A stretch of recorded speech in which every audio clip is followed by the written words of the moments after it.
Hello and welcome back to the Manga Bumps podcast. This week, we briefly wrap up Kaiji before going into Kurosawa. Let's begin.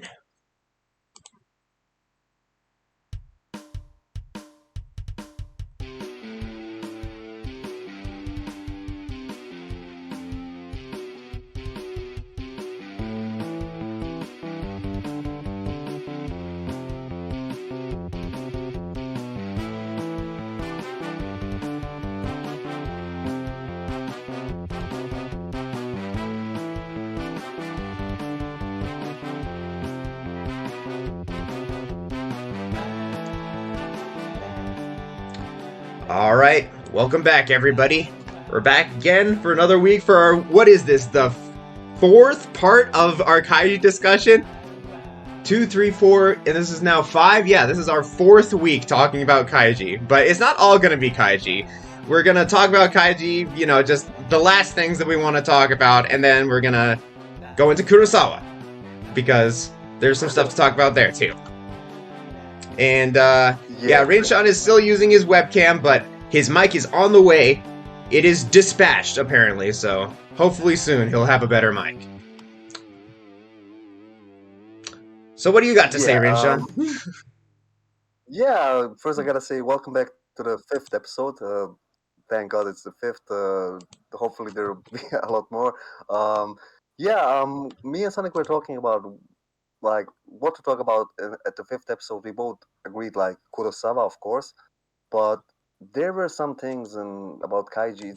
Kaiji is so big you just can't cover it. Yeah, it's just such a monumental series. There were so many details we talked about. Yeah, and the biggest part we didn't get to talk about was the Kazuya hand, right? Um, so first we will like talk a bit about the Kazuya hand, then a little bit about the one poker hand. Maybe get a little bit into the latest arc, and then it'll be all Kurosawa. Right. So yeah, Kazuya hand. What's your first thoughts? What comes to mind immediately? First thought is, did you do all of Kazuya hand, right? Well, okay, so there was a different translator who did the first maybe 13 chapters or so. But I was still proofreading for it, and I changed a lot of his lines, and I don't know. I feel like I was secretly like, why is there another translator? Why can't I just do this? And eventually he kind of, I don't know, maybe those vibes got to him, and he freaking like, um, he just went on to do other stuff. But essentially, yes, it was all me, mostly at least. All right. I want to ask that, and then we were talking about Kazuya in the last episode so much, and to be honest, I was rereading it during the last week, and what surprised me is as we, the thing we talked about in the last podcast, the same exact questions I had about Kazuya, like, do you think he's lonely? Do you think that he's like under pressure from his father? Do you think that and that about Kazuya? And that was coming like spontaneously from me. But rereading Kazuya Hen, it's like already there at the beginning, like it's already shown. And I was like, oh, that's good character writing. Because I didn't remember that part, but I still assumed it was that, even without remembering it. If it makes sense to you. Well, yeah, because that was just the feeling that you got from the character, and that was like your what you remembered about him, and Yeah, like just the characterization of him throughout One Poker kind of led credence to that um uh, to that so in a way you could interpretation. say even if Fukumoto didn't put it like explicitly in the manga, I would have still come to the same conclusions just Mm, from the game itself. yeah. Which was yeah, that's what I was trying to say about the good writing. And then I noticed at the beginning, which I also forgot, that um, Kazuya and Kaiji are actually like shouting at each other and like arguing and fighting, which is so cool to see because Kazuya is like this. It's like two school kids in school fighting with each other, and they're like on the same equal level in a way. Even though Kaiji is like this bum, and Kazuya is like the son of Hyodo. They're still like, and there's like this one epic panel where they're like looking at each other and it's like, God, he's annoying. Like the same thought. Um, Yeah. Oh, yeah. I remember she that. even Yeah. says like, maybe, Or he maybe, creeps me out or something maybe like that. yeah, creeps me out. The way of saying like they're like in a way like a mirror. I think like they're about the same age. Kaiji's a little bit older, And but yeah, they're around the same okay, age. okay, and why I want to talk a little bit about Kazuya is because of the Salvation game. Right. Because in the episode about Muraoka, I was a little bit like criticizing the minefield mahjong. I said something like it's complicated and stuff, and people didn't really agree. They said like, "Oh no, well in Japan it's a common game and stuff like that." But then you come to the Salvation game, and that's like the perfect game for me. Honestly, it's my favorite Fukumoto game. Really? All of Fukumoto? Yes. Wow. Well, it is a really good game at um like testing what people will it kind of puts a spotlight on like how much people trust each other. That's just the whole point, is just how much people trust each other, and that's like the whole point of the game. And there are little intricacies to it, like, when to raise your hand, when to press the button, like, what time you need to do it and all that, that kind of like kind of hides the true nature of the game for a while. And it's cool how like the true nature of the game is hidden for so long, and then like gradually you begin to realize, oh, wait, this is a friendship testing game. It's not just some stupid like hit the buzzer type deal. It actually is like a real friendship testing game. Um, Honestly, if I ever become like a professor teaching psychology or some social science, I would present the Salvation game because to me it's so brilliant. Like the psychological game of it. Like at the beginning, everybody's like, "Oh, you can get like 3,000 yen," and everybody's like, "Ah, who cares?" Like everybody's like following what they agreed on, like counting to 30, and that's also a very good aspect. Like it comes back later on, like this counting to 30 stuff. Um, and they just at the beginning everything's fine, everything's chill, they're clearing the games so easily, like yeah, well, and you don't feel any tension, like yeah, of course, if I see two guys without the shining helmet, um I'm just gonna count 30, maybe 35 to be safe, just hit the buzzer, go there, and that's it. If I see that somebody in front of me is almost to hit the buzzer and his helmet isn't glowing, I'm the one. And it seems so simple, but as the game goes on, like as the prize money increases and as the pressure increases, they had to like clear 15 games. That's the yeah, brilliant part for me because the more pressure you have on your brain, like the more pressure you feel, the harder it is to count, and that's like a yeah, psychological truth. yeah. That is a And cool aspect of it too. That they're forced to do a like really difficult mental task while their brain is also occupied like with, oh, can I trust these guys? Are they gonna betray me? Like it really adds to the tension there. yeah, because I think it was even like proven in some studies that if you're under stress, like time perception warps in your brain, like it Mm. actually gets distorted. Wow. Okay. Um, and yeah, that's the part which was really interesting to me. Um, and another part which I like as I said, like once they get to the 10th game, like oh look at the amount of money, and it's easy at the beginning, like you see a small amount of money and you're like, oh okay, who cares? I'm just gonna follow what we agree on. But once it gets to like some amount of money you could have never imagined to have, there will be some thoughts inside you, like these little demons inside your head, like should I betray them? Should I take it? Yeah. And that might stop you from counting, or that might prevent you from pressing it at the proper Right. time. And it does, Um, doesn't it? and yeah, and it's like there are two types of games in Kaiji. Like one type is like multiple people or like team game or something like that. The other one is one-on-one. One-on-one is for example, Emperor card or um, one poker, which we will talk later about, or something like that. While like game games with multiple people are something like Chinchirorin or the restricted rock paper scissors and stuff. And this is like also in a way like a team game. They have to like work together in a way. Yeah. Um, but but what's really special for me about this game is just like how much the mental pressure, like you can even see it in the drawings. Like I think this is the part where his was the best. Like just seeing them, like even the lines, even the panels, they just start like twisting, distorting, um, Yeah. according to their mental states. Um, and I just enjoyed the Salvation game so much.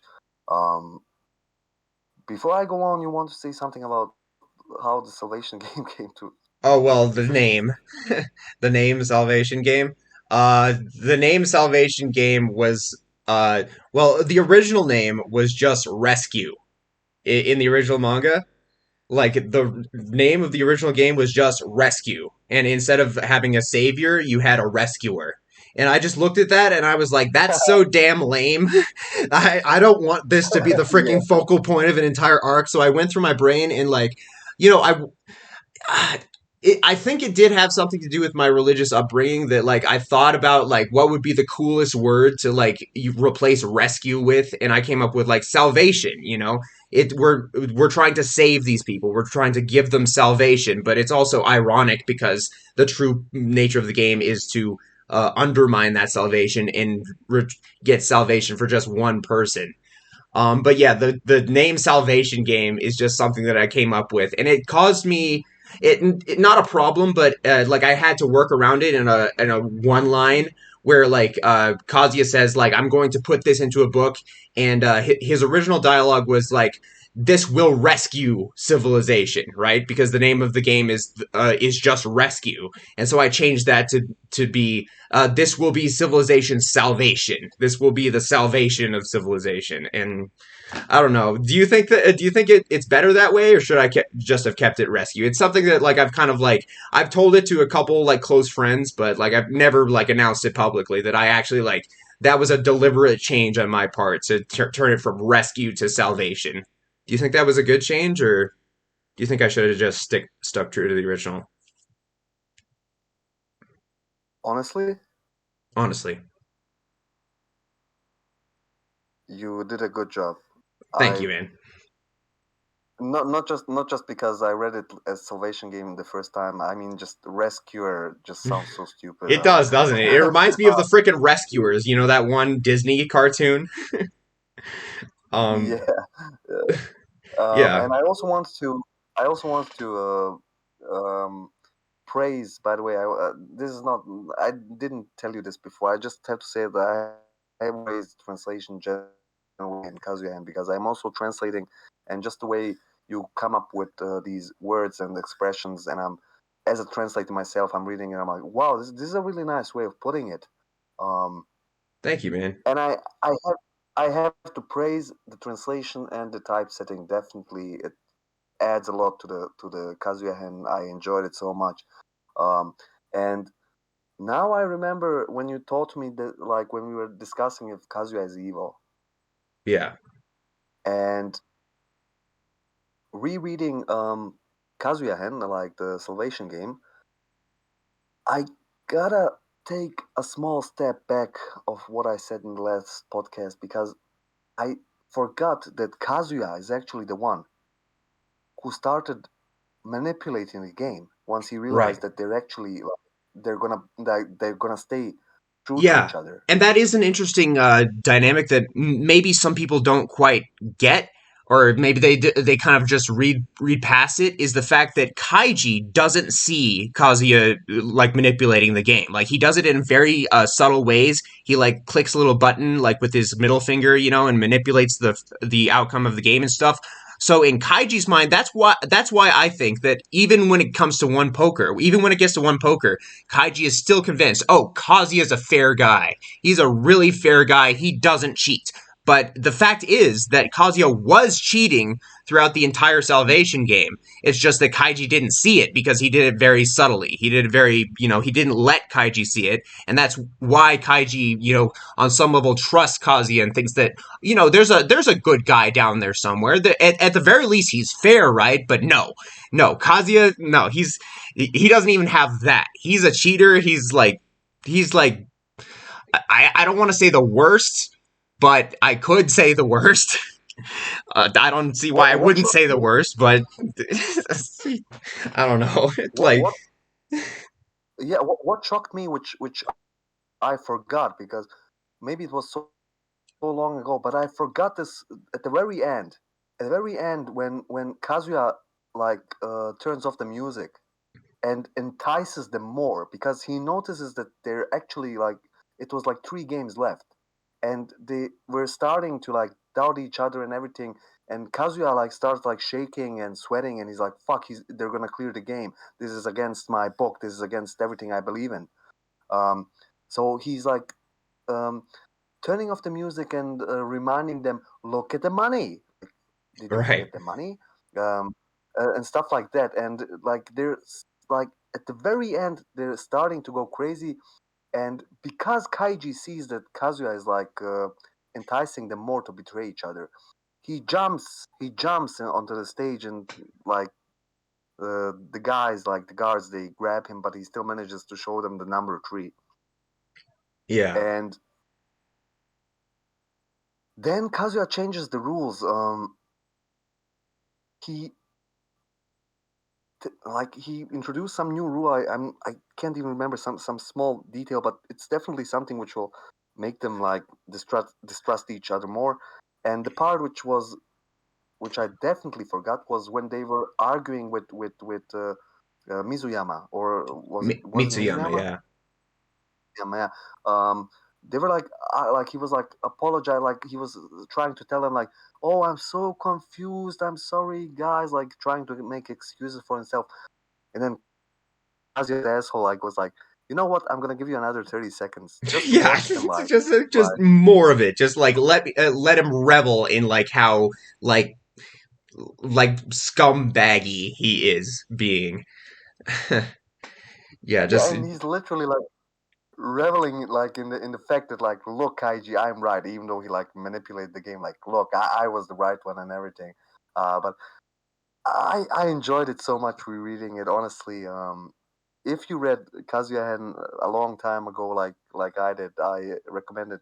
Like reading it again, it's still so good. I love this Salvation game. I love it so much. It's so psychological, but still so simple.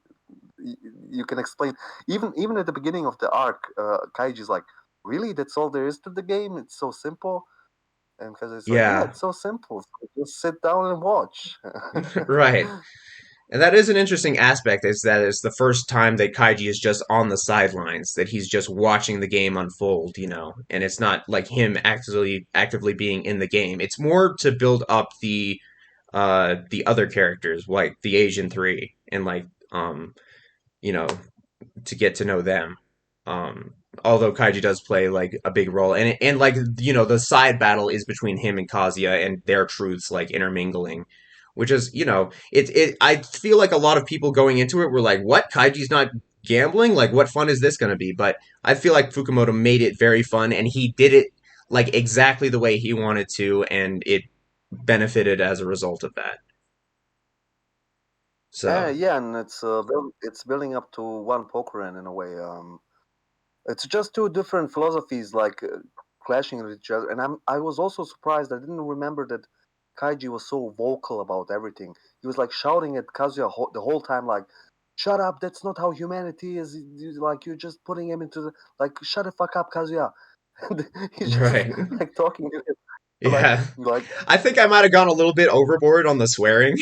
if I was Like in look, Kaiji's situation, I would be fucking no, it's completely fine. But like when I was rereading it, I was like, really, Kaiji? I would be afraid of this guy. You know, he can just uh like say one word and you're dead. Like I would be a little bit careful. Like, Yeah, but but he no, doesn't care. Kaiji's like, He's that's not the true face of humanity. You don't know. And there's one part of Kazuya which really stood out to me when even Kaiji was doubting himself a little bit. He was remembering these times where he was betrayed in the Espoir, he was betrayed in the underground and stuff. But then for a second, he remembered the one man road or the a brave man road. brave man. Yeah, the brave man road, and the moment where the guy gives him this paper Yeah. for his Oh mother and yeah. sister. He Yeah. remembers this Yeah. one Right. Ishida. moment Yeah. of, yeah, and he remembers just him, and he's like, "Shut the fuck up! You have no idea about humans. Like Yeah, there humans are aren't good like that." humans out there who And think of others, even in their last moments. Like, Kazuya has only seen people yeah, betray each other in their last moments, but Kaiji has seen somebody think genuinely of other people in their last moments, and, that's what gives him the courage to stand up to Kazuya and be like, no, you're wrong. There are, genuinely good people out there who think of others, even in their final moments.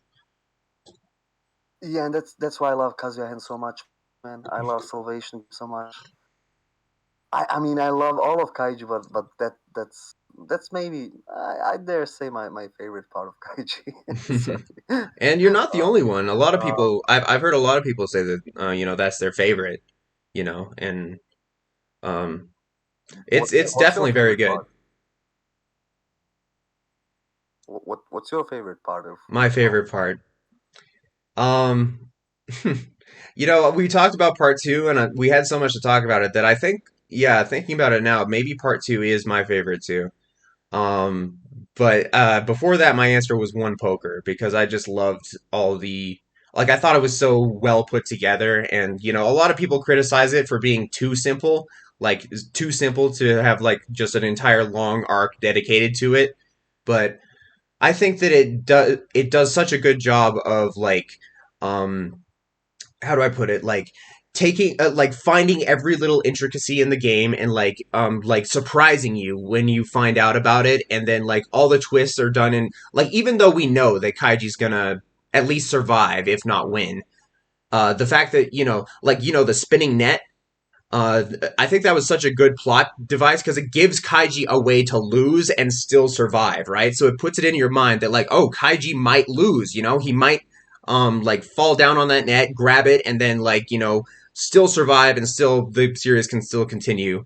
Like, even though you kind of also know that like it's kind of infeasible for him to do that, it still puts that doubt in your mind. And I think like all of the twists, Yeah, all of the various um, like developments in in the game and the series are all very well done and very well put together. It does drop off around the Curse of the King arc. Around about the net. About the net. I'm sure, just gonna say it's a very smart way to kind of, let's say, make you think that he will actually lose. You know, yeah, like you start thinking like, you know what, he will actually lose in this game, but he's gonna grab the net somehow. Um, and that's kind of like misleading. And then the ending itself, like spoiler alert, Kaiji wins. right. Um, um, when he wins, it's kind of unexpected, and um, yeah, and I'm I didn't get to read One Poker Hen again. I only managed to read Kazuya Hen again. So you can take over because I talked a lot about Salvation Game. You can talk a lot about One Poker Hen, and I'll just jump in when something comes to mind. Sure.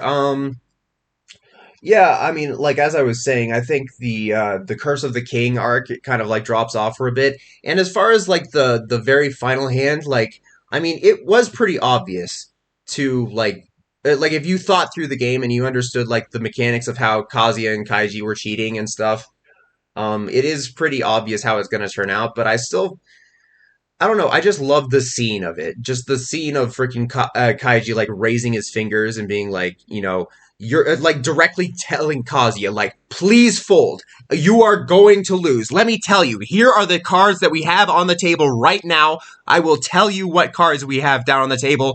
You have to fold or else you're going to die. And he freaking puts up his fingers like you have a 2, I have a 3, and we find out later that that's what he did. And I don't know, it's just like I think it's so well thought out because that's exactly like how it would happen. The fact that like Kaiji wasn't sure exactly what his card was until it got down to that moment where Kazuya was about to like put in his red life because he was so sure that Kaiji had an ace. And that's the moment that Kaiji put it together and was like, "Oh my god, he has a 2. I have to warn him about this. I have to let him know, or else, like, I don't necessarily think he's a good person, but I still don't want to see him die. And that also is another Yeah, like amazing thing that he saves him, yeah, that's even true. though like he disagrees with him so much, and he like Kazuya has proven to him that he's not even fair. Like the one good thing that he thought about him this whole time, that he was at least fair, that's not even true. He resorted to cheating in the end, like when it got down to it. Like he tried playing fair for a while, but eventually he had to cheat. And um I don't know. Uh Yeah, yeah, that was definitely the moment. I also remember this epic moment. What I want to ask, do you think that it's also like kind of like these two different philosophies? Like Kazuya is so sure that Kaiji would use this cheat and put an ace. He's so sure that he's gonna do it, mm, yeah, right? yeah, because he thinks, well, I don't know if that's necessarily a philosophy thing, if I think about it. Because like it's more like I think that Kazuya wasn't expecting Kaiji to know that he knew that Kaiji was cheating, right? He didn't think that Oh yeah, Kaiji would know that he would know that he was cheating.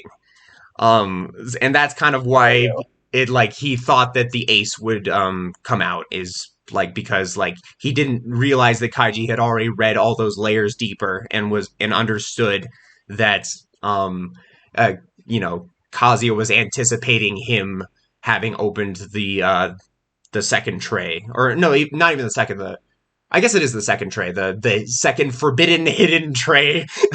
Oh yeah, the forbidden hidden card tray.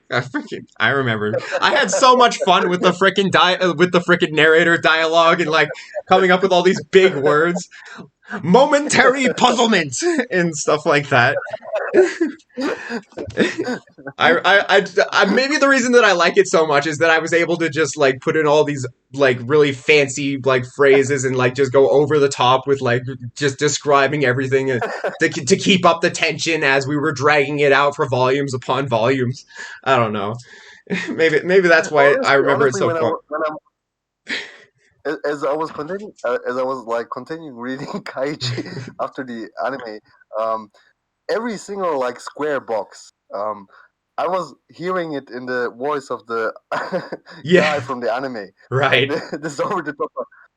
Yeah, and I couldn't not like try and imagine like what the narrator would say, or like try to phrase it in that type of way.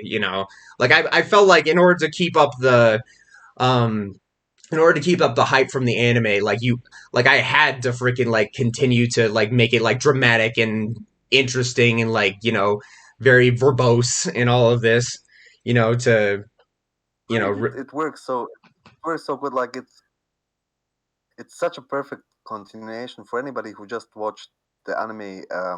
If they continue after season two, if they just continue with the manga, you can hear all of their voices. Like, and by the way, in the anime, all of the voice actors are so great. By the way, I Oh, just have to definitely. say. Yeah. What's his name? Masato, the guy who voices Kaiji and Akagi and Tokuchi Toa. Yeah, he has like this special voice, like Yamiro. Like and then I can't replicate, but there's Yeah. something about his voice. It's like not very clear, but it's like I can like hear it in my brain, but it's so good. I just want to point it out. Yeah, Back he's like the perfect like protagonist for this type of series. Just like a very um very grounded just masculine kind of like, but at the same time not so like not overly masculine, just kind of like I don't even know He how to sounds put like a it. bum. He He sounds like a bum. That's the sounds best like a part of it. bum. That's how but because I'm sorry if I'm like, you know Japanese, I know Japanese, but the way like he spells out the words, it's so like perfectly slurred. Like I can just see him like this low like who's a kid now? And like this kind of intonations, like Zakentane it's not, Yamero. yeah, yeah, it's like not clearly spoken. It's let's let's keep the voice acting aside. Otherwise, we'll Yeah. keep gushing about Kaiji forever. I just wanted to ask you before we move to Kurosawa. What was that whole Sophie mother thing about? I never got Oh, that. well, I mean, I could recap it for you, but I feel like all the listeners like remember it in some sense. It was just that like it was kind of like a glimpse into Kazuya's past, and his mother was actually named Sophie, which does add a lot of like every time if you ever reread One Poker, every time that Kazuya is talking about the machine and he's saying, "Oh, this is a holy relic. Do not touch her. She is sacred to me. I love this machine. She's cruel, but she's also fair, and she rewards those that earn her merit or stuff like that. And it's very very clear looking back that he also has it in his mind somewhat that um I like meant like I'm sure it's like explained in One Poker, and it's just my mistake because I can't remember it because it was so long ago. Like, does he have, like mommy issues? Like, oh what's the deal with yeah, like well, what's I the I feel like his background? his mother died so young, in a car accident that he didn't really have the time to develop mother issues. Or maybe he did. I don't know. I have no idea what would develop mother issues really, but um, in any case, like I would say that um, if he does have mother issues, that's not like a focal point of his character. It's more that like I feel like the whole Sophie flashback was to give insight into the fact that he felt as though like his own mother had betrayed him when he was younger, and he couldn't get it out of his mind, and that's why he has this like deep seated um deep seated distrust for humanity, because not even his own mother would go save him when he fell overboard um Oh, on this ship. oh, And it wasn't true, because like his mother just didn't see him. Like he thought that she waved at her, but he was uh, sorry, I messed up there. He thought that she waved at him, but she was actually waving at his older brother in a mirror. And yeah, and she didn't actually see him. And that's where the like misunderstanding took place and took a deep root in his heart. Um would you say that's like the the first like the domino effect which created the Kazuya we saw in like that event is what made him think like that and distrust people, and or was it, as we talked in the last episode, just the way he was the son of Yodo and well, I think I think it was all those things. I think it was that's just more insight into like how he got that way, and it's like we talked about in the last episode. It's kind of like, we can understand it, and we can see how he got that way, but mm, it's not like um saying that it's explicitly written. excusable. We went into, let's not go into that again, but um it is just more Okay. insight into his character, and I do think that yes, it's very heavily implied that and the freaking the Kazuya game scene in the freaking uh in the bar where like his friends are all around him and they're all playing this game, and then some thugs come in and are like, "Where's Kazuya?" And they all point at him, like even though that they're supposed to be friends, they all like single him out as the real Kazuya. Like that, moments like that are very clearly like insights into how he became so distrustful of humanity as a whole. And All right, yeah, and you're right. We talked about Kazuya a lot. I think we should stop it there. yes, Um, so before we move to Kurosawa, should we like just a little bit touch upon the 2.4 billion arc yeah, and yeah, should we that just one. Yeah, because some people, like, well, probably like only one person was asking us some episodes back, like what we thought would happen in Kaiji. Um, And like I mean that's the only thing that I would really even want to talk about in part 6 is like what's going to happen next because pretty much all of part 6 is just Kaiji, Chang and Mario, the characters that they are already, just going into various different goofy hijinks and like, having there's tense situations like when Chang is dropping off the car and he has to stay with this creepy old man. Um and and it's very like enthralling, like seeing him finally get the money back, and it's like, oh, thank God, and stuff like that. But I would say that that arc is the highlight of part 6 for me. That arc is like about as good as it has gotten. Um, because like pretty much everything after I that. forgot. I forgot. Go ahead. I'm sorry to interrupt you. I forgot to ask you during the Kazuya hand. I already asked you this in a previous episode, but maybe I have like brain damage or something, but I Oh can't no. remember a clear answer. Um, um, do you think the fact that the only Japanese Mitsuyama was the one who betrayed Oh. the Filipino and the China guy, um, Chang, that that was some kind of commentary from, not even commentary from uh Fukumoto that he did.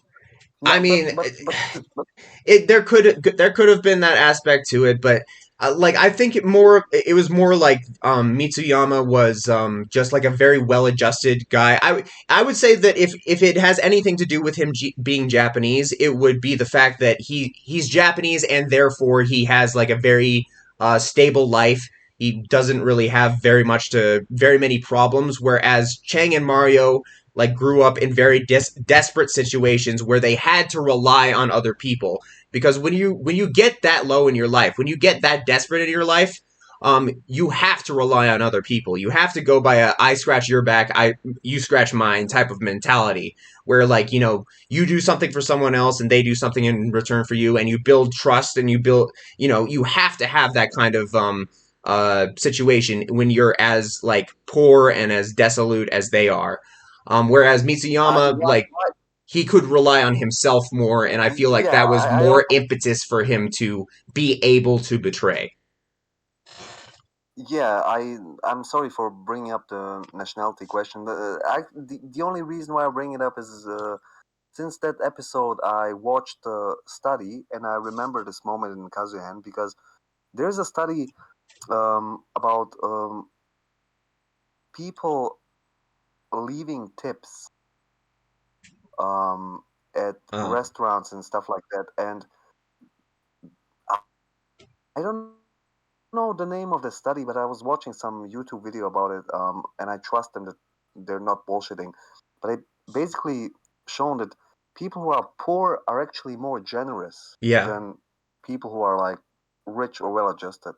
And maybe that's it why Mitsuyama was the one because uh like Cheng and Mario they they were the poor ones and they kind of, as you said, scratch each other's back. They have like this more like generous, like trusting feeling, while Mitsuyama has this like, um, well, it's a cutthroat world. Like it's just like how it is. Like I don't care right. if you're poor or whatever.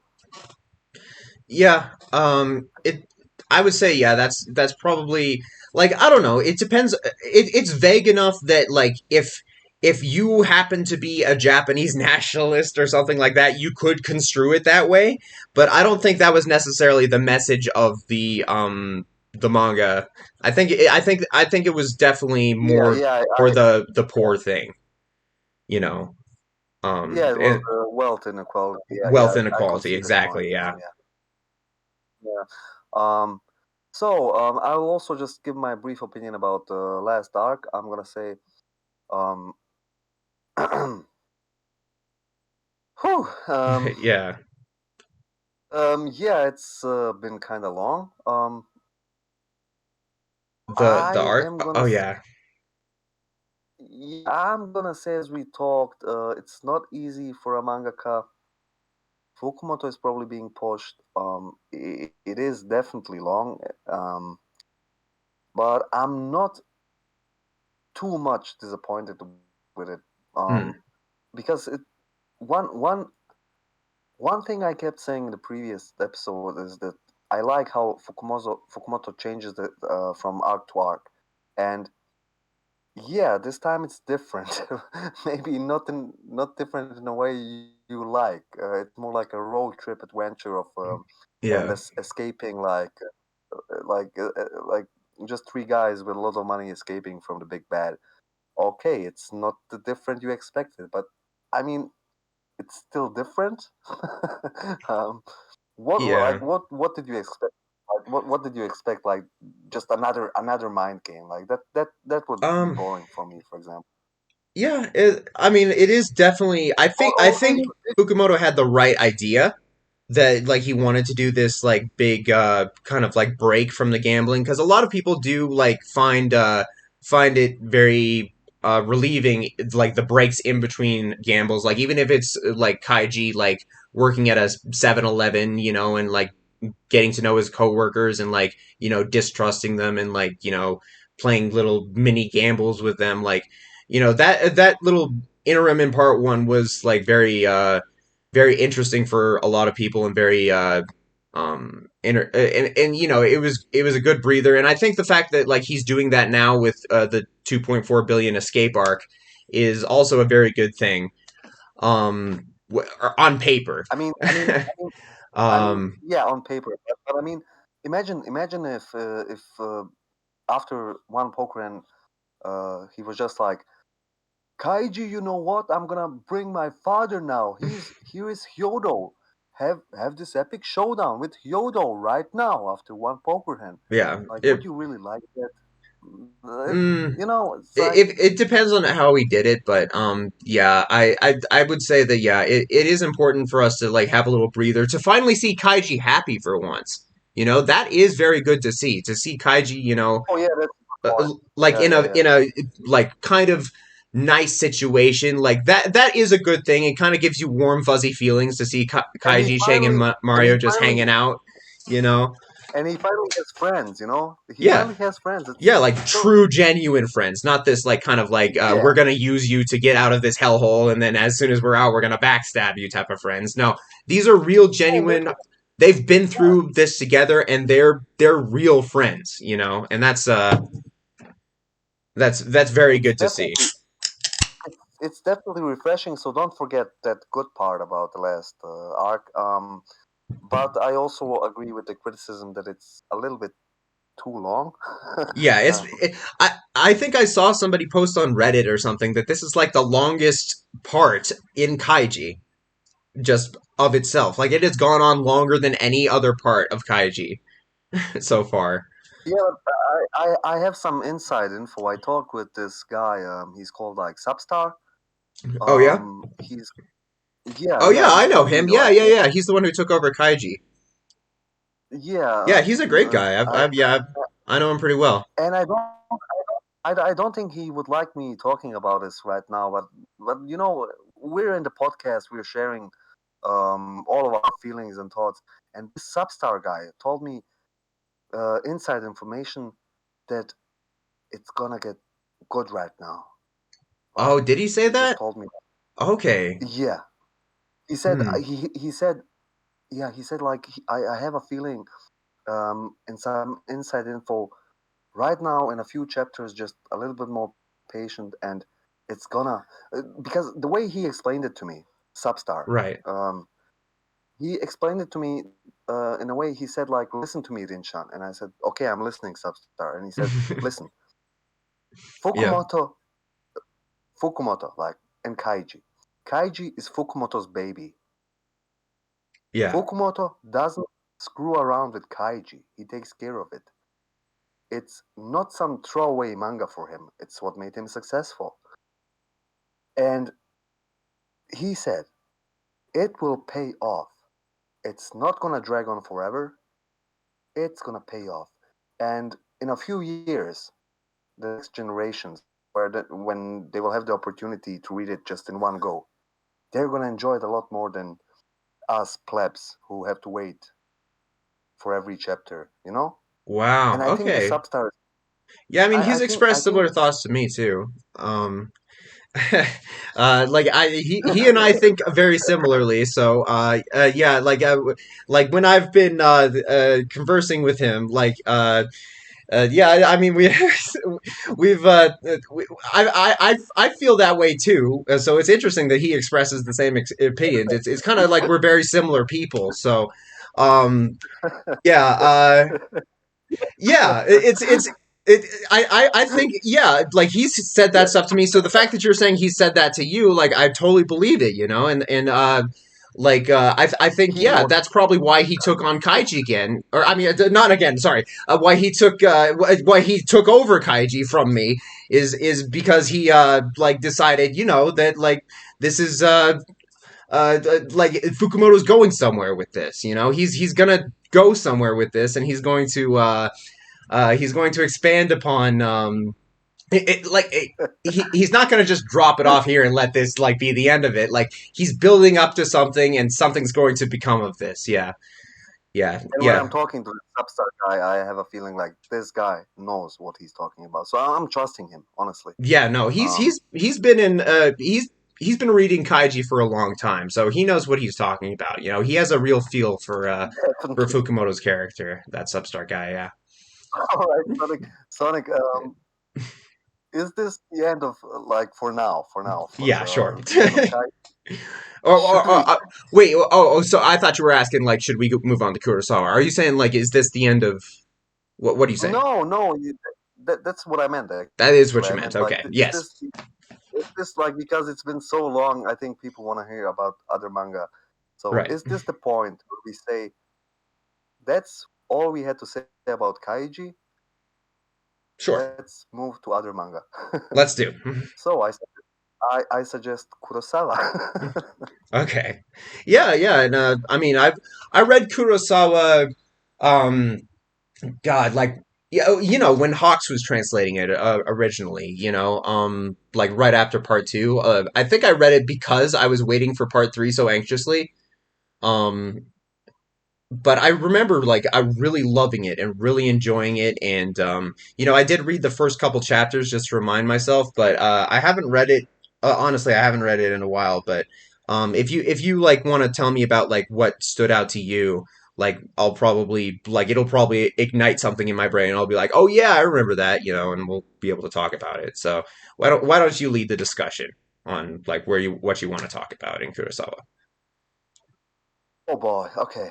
Um, Me and Kurosawa have a special relationship because I read it the first time when it was already complete. So I wasn't waiting for new chapters or something. I just read it when it was complete, and it's actually a manga which can change your life, definitely. Um, I haven't met anybody yet online. Of course, in real life, nobody. But even in online, I haven't met anybody who would like. Is there even like a Kurosawa Reddit? Is there even like a Kurosawa fan base? I Hmm. don't even know. The It, Fukumoto it fan feels so base would be it. it feels so personal, like reading the manga. Yeah. And honestly, I read it like at least like 5 times, Have you? and at least 5 times over the years. Like because the difference between Kurosawa and other Fukumoto stuff is that Kurosawa is just like from one chapter to the other. It's just moving along without like, for example, okay, you have Kaiji, you have Akagi. It's like you always have these games, and that's not a bad thing in any way that you have games in like it's what makes it fun. But Kurosawa is just like real life hitting you continuously from chapter to chapter, Right. and there's like no buffer between any chapter. There's like no arc of him doing this, going there, doing like no. It's just like from chapter to chapter, from panel to panel, from dialogue box to dialogue box, just real life, real life, real life, real life. From chapter one to the last chapter, it's just Yeah, and it just kind of flows normally, and like the things that Kurosawa experiences, the things that happen to him are like he directly like you feel everything that Kurosawa is feeling, and you like kind of it's very relatable to a lot of people. Just everything that he goes yeah, of through. course it's relatable.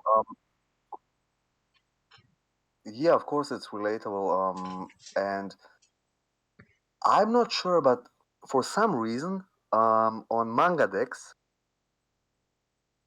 when I was rereading it on Mangadex, I Yeah. saw that they translated the title of Kurosawa also in Polish and Mm. Arabic.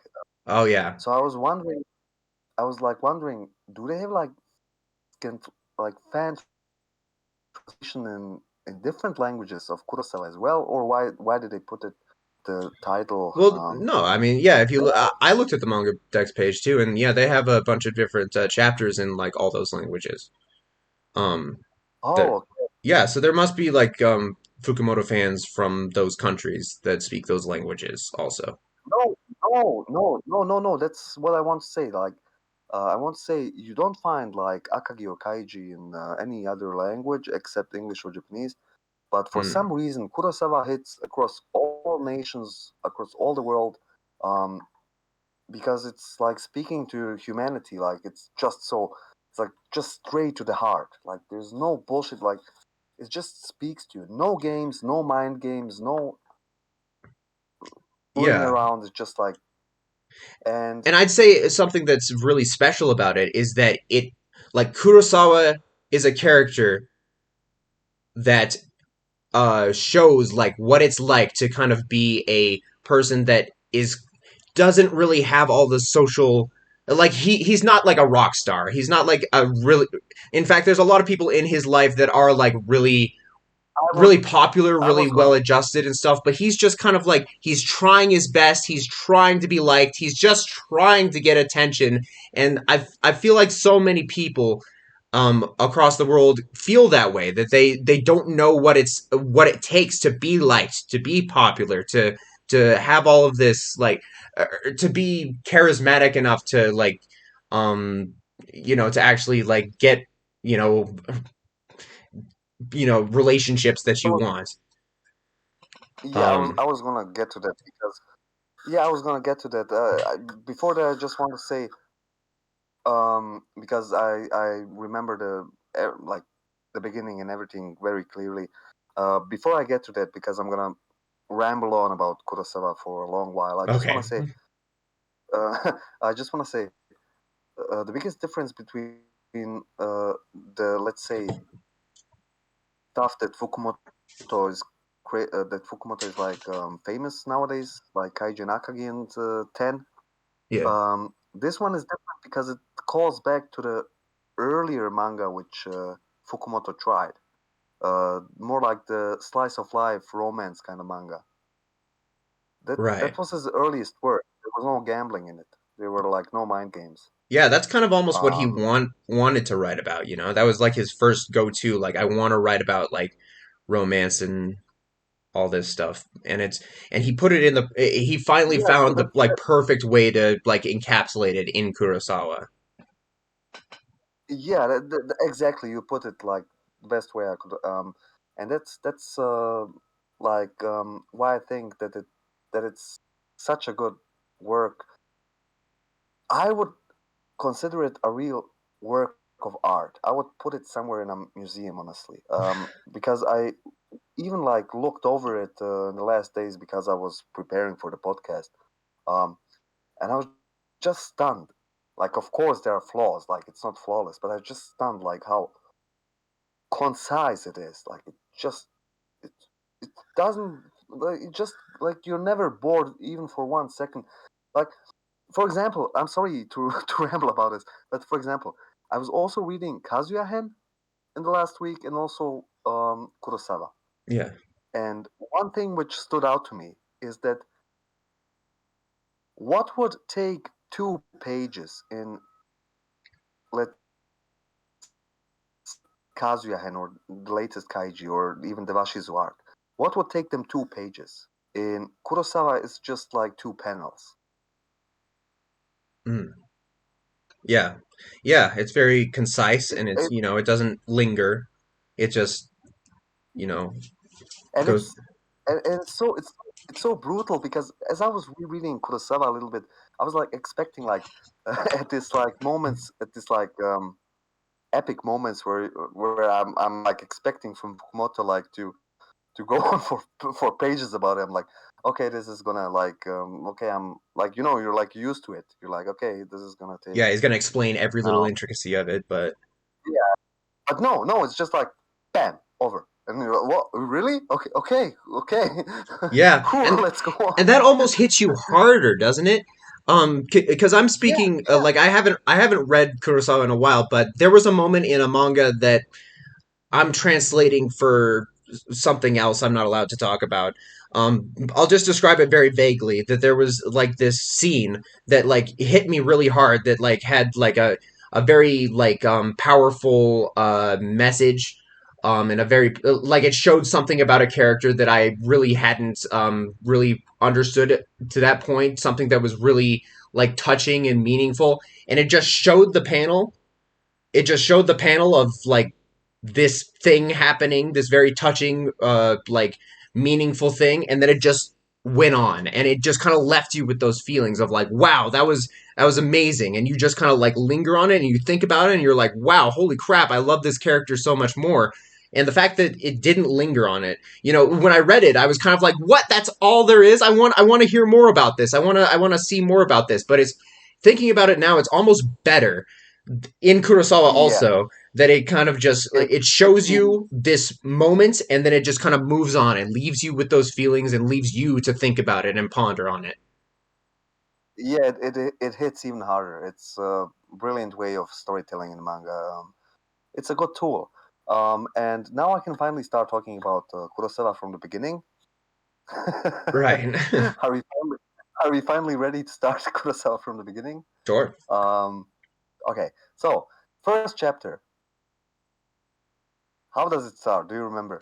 Yes, it starts with Kurosawa watching a soccer game between like Japan and Turkey or something, and he's like rooting for Yeah. Japan, but they don't Hmm. win, and he realizes in his heart that like all of this excitement and anticipation that he was feeling, like he wanted to feel that same anticipation and excitement for his own achievements, for his own accomplishments, and he's been expressing it for like other people's achievements for like sporting events and all of this, but what he really wants is to have something to be excited about in his own life.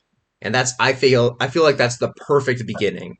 That's a perfect way to Yeah, just kind of I, show tell you so I much about this character and like show you who he really is and what he wants, without. yeah, I want to say Kurosawa starts with an epiphany, Right.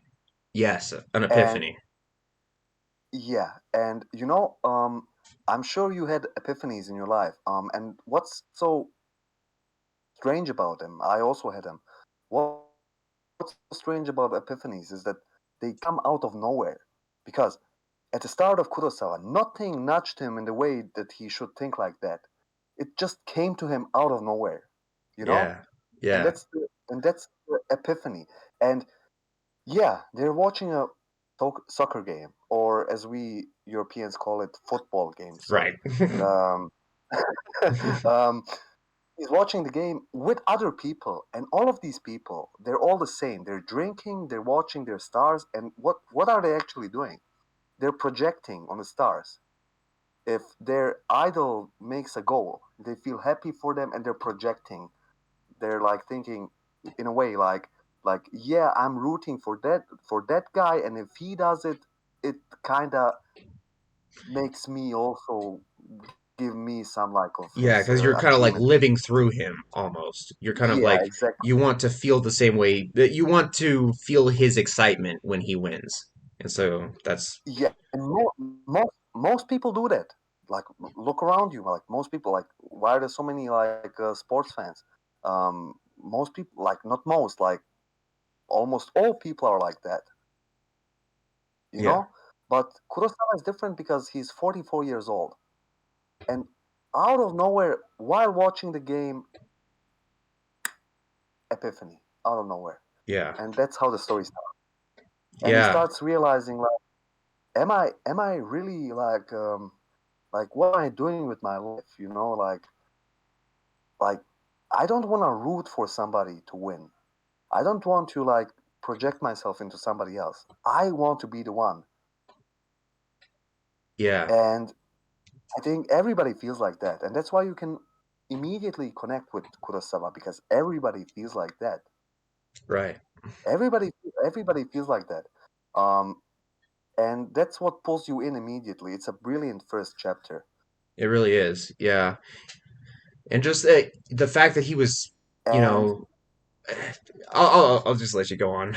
I don't really have no, anything no, no, no, insightful to no, no. add. I didn't actually have anything. Like, I just said like and out of nowhere. But I want to hear your opinion about the beginning and the first chapter and the first few chapters. Then I'll just continue on. Well, yeah, I mean, it's just I feel like, especially for me when I was reading it, when I was still in high school, it just that sense of like I want something to be proud of in my own life. I want something to root for myself for. It's just such a like message that's so true for so many people that would be interested in this kind of series, that like it pulls you in a way that's um very specific to like people that just don't know what they're doing in life, who don't know where they want to go, and just kind of like just that kind of like just feeling of wanting to belong, that feeling of wanting to be a part of something, that feeling of wanting to be liked more than anything. It and the fact that he has this epiphany kind of even shows that this is something that he's been thinking about for a long time, and it's just that as he was watching the football game, he kind of it just it clicked for him, and that was kind of like the realization that he needed to finally like get his life moving in the right direction. And I think that it's great that we start at that point and we don't really see Kurosawa before that point. All that matters is that like he has this epiphany and now he's going to do something about it. Yeah, and I also think like the biggest difference is pretty sure that other people had the same epiphany at some point in life, but they didn't have like the spirit, the courage, the balls to actually try to change something. And Yeah. you're looking at Kurosawa and you're like, oh my god, this guy's gonna try, even though it's fucking ridiculous at the beginning, like the things he does at the beginning, like it's so ridiculous. Like, um, for example, his first plan how to be more popular, how to get people to like him, is by leaving small notes on the calendar Yeah. with his name, and expecting people to notice and to say, "Oh, hey, look, it's Kurosawa's birthday. Let's organize something." And he really expects that people are gonna Yeah. like like. He's so disconnected from reality in a way, in the way he lived, like just like this a straight line, just like being obedient, working at the construction site. He was so like just looking forward to getting drunk and watching some games and being happy for other people. He was Right, so but focused on that yeah, most of his life that he kind of lost touch with reality. Like, I mean, come on, writing your writing your name on the wall name and under expecting a it. number in a Yeah, I mean, calendar at you kind of want to I feel like that action is kind of like almost trying to feel out like do people actually care about me? Do people actually like me? You know, and it's kind of like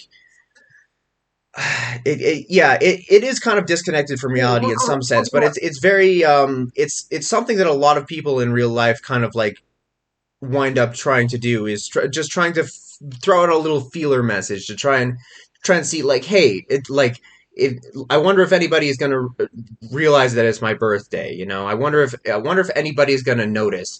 You know, and you know when nobody does notice, he takes that all the more harder, and he like in his mind he thinks that that's proof that nobody cares about him. When in reality, it's just kind of like they didn't understand his message. You know, but it's you can totally but at see the same what he was thinking there.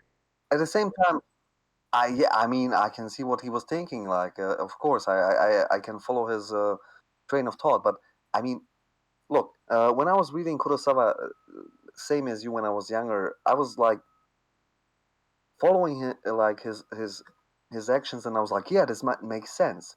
But after all these years, when I look at his actions, I'm like, dude, you really expect people in your company if they see a little scribble on the like I never even look at the calendar when I was working at the company, and you expect just like scribbling your name under a number on a calendar, and you expect people to be like, oh look, it's good, oh it's his birth, oh let's organize a part, like like come on, like I mean, yeah, you when you know think you about know it, like when you've matured enough to think about it, it does seem kind of ridiculous. But that's just so. It just goes to show how like out of yeah, like you said, like out of touch Kurosawa is, and like how he's just kind of gotten by. I'm gonna jump ahead a little bit to like kind of like I'm gonna pull a metaphor that I remember from later on in the series. It's sure. oh, I just had it. Crap. Oh, it's like he thought that like life is like a clock, right? And like he kept convincing himself that like, oh, like I've only had if life is a 24-hour clock and I'm 20 years old, that only means that I've experienced maybe like I don't know, like 4 hours of my life, you know? And like he thinks, oh, so there's like still 8 hours left in this day of my life. Like that's that's a long time. I can still make something happen. I don't have to worry about it. And he just keeps going along with that mindset of like, I'll figure it out later. I'll do stuff later. And before he knows it, he's like 40 years old. He has like hardly any social skills.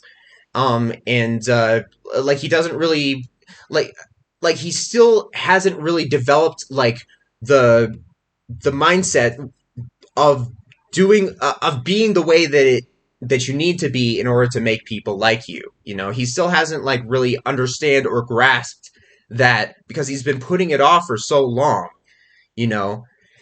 And it's very Yeah, and then understandable in that sense. And you can kind of see like, oh poor guy, like he just never like he's just been beaten down so much in his life that he kept just like going along with it and feeling like everything is just going to work out someday. And like I feel like that epiphany with the football game was when he finally kind of like realized that I've got to do something. Like everybody's not going to just suddenly one day like start liking me. Like I've got to put in some effort. I've got to go out there and I've got to try and be likable, in order to actually get the like actually get the praise and adoration that I so desire, and you know, yeah, you're absolutely right. Yeah, yeah. And even at the like in a way, um, maybe it's even like okay, this is gonna be I'm gonna uh, but I'm gonna say it anyway. Like maybe even it's better like reading Kurosawa in the mindset I have right now with this like uh contrast with me being younger and like yeah writing your name is smart like yeah people and the contrast with me being an adult and after all these years I'm like dude like what the fuck are you doing but at the end I think it hits even harder when he and let's not get to the end I'm gonna cry but oh yeah, there's so many emotional moments in that series. yeah and at the very ending when because before the very ending, you never really see how his life really was, how he really felt throughout his life.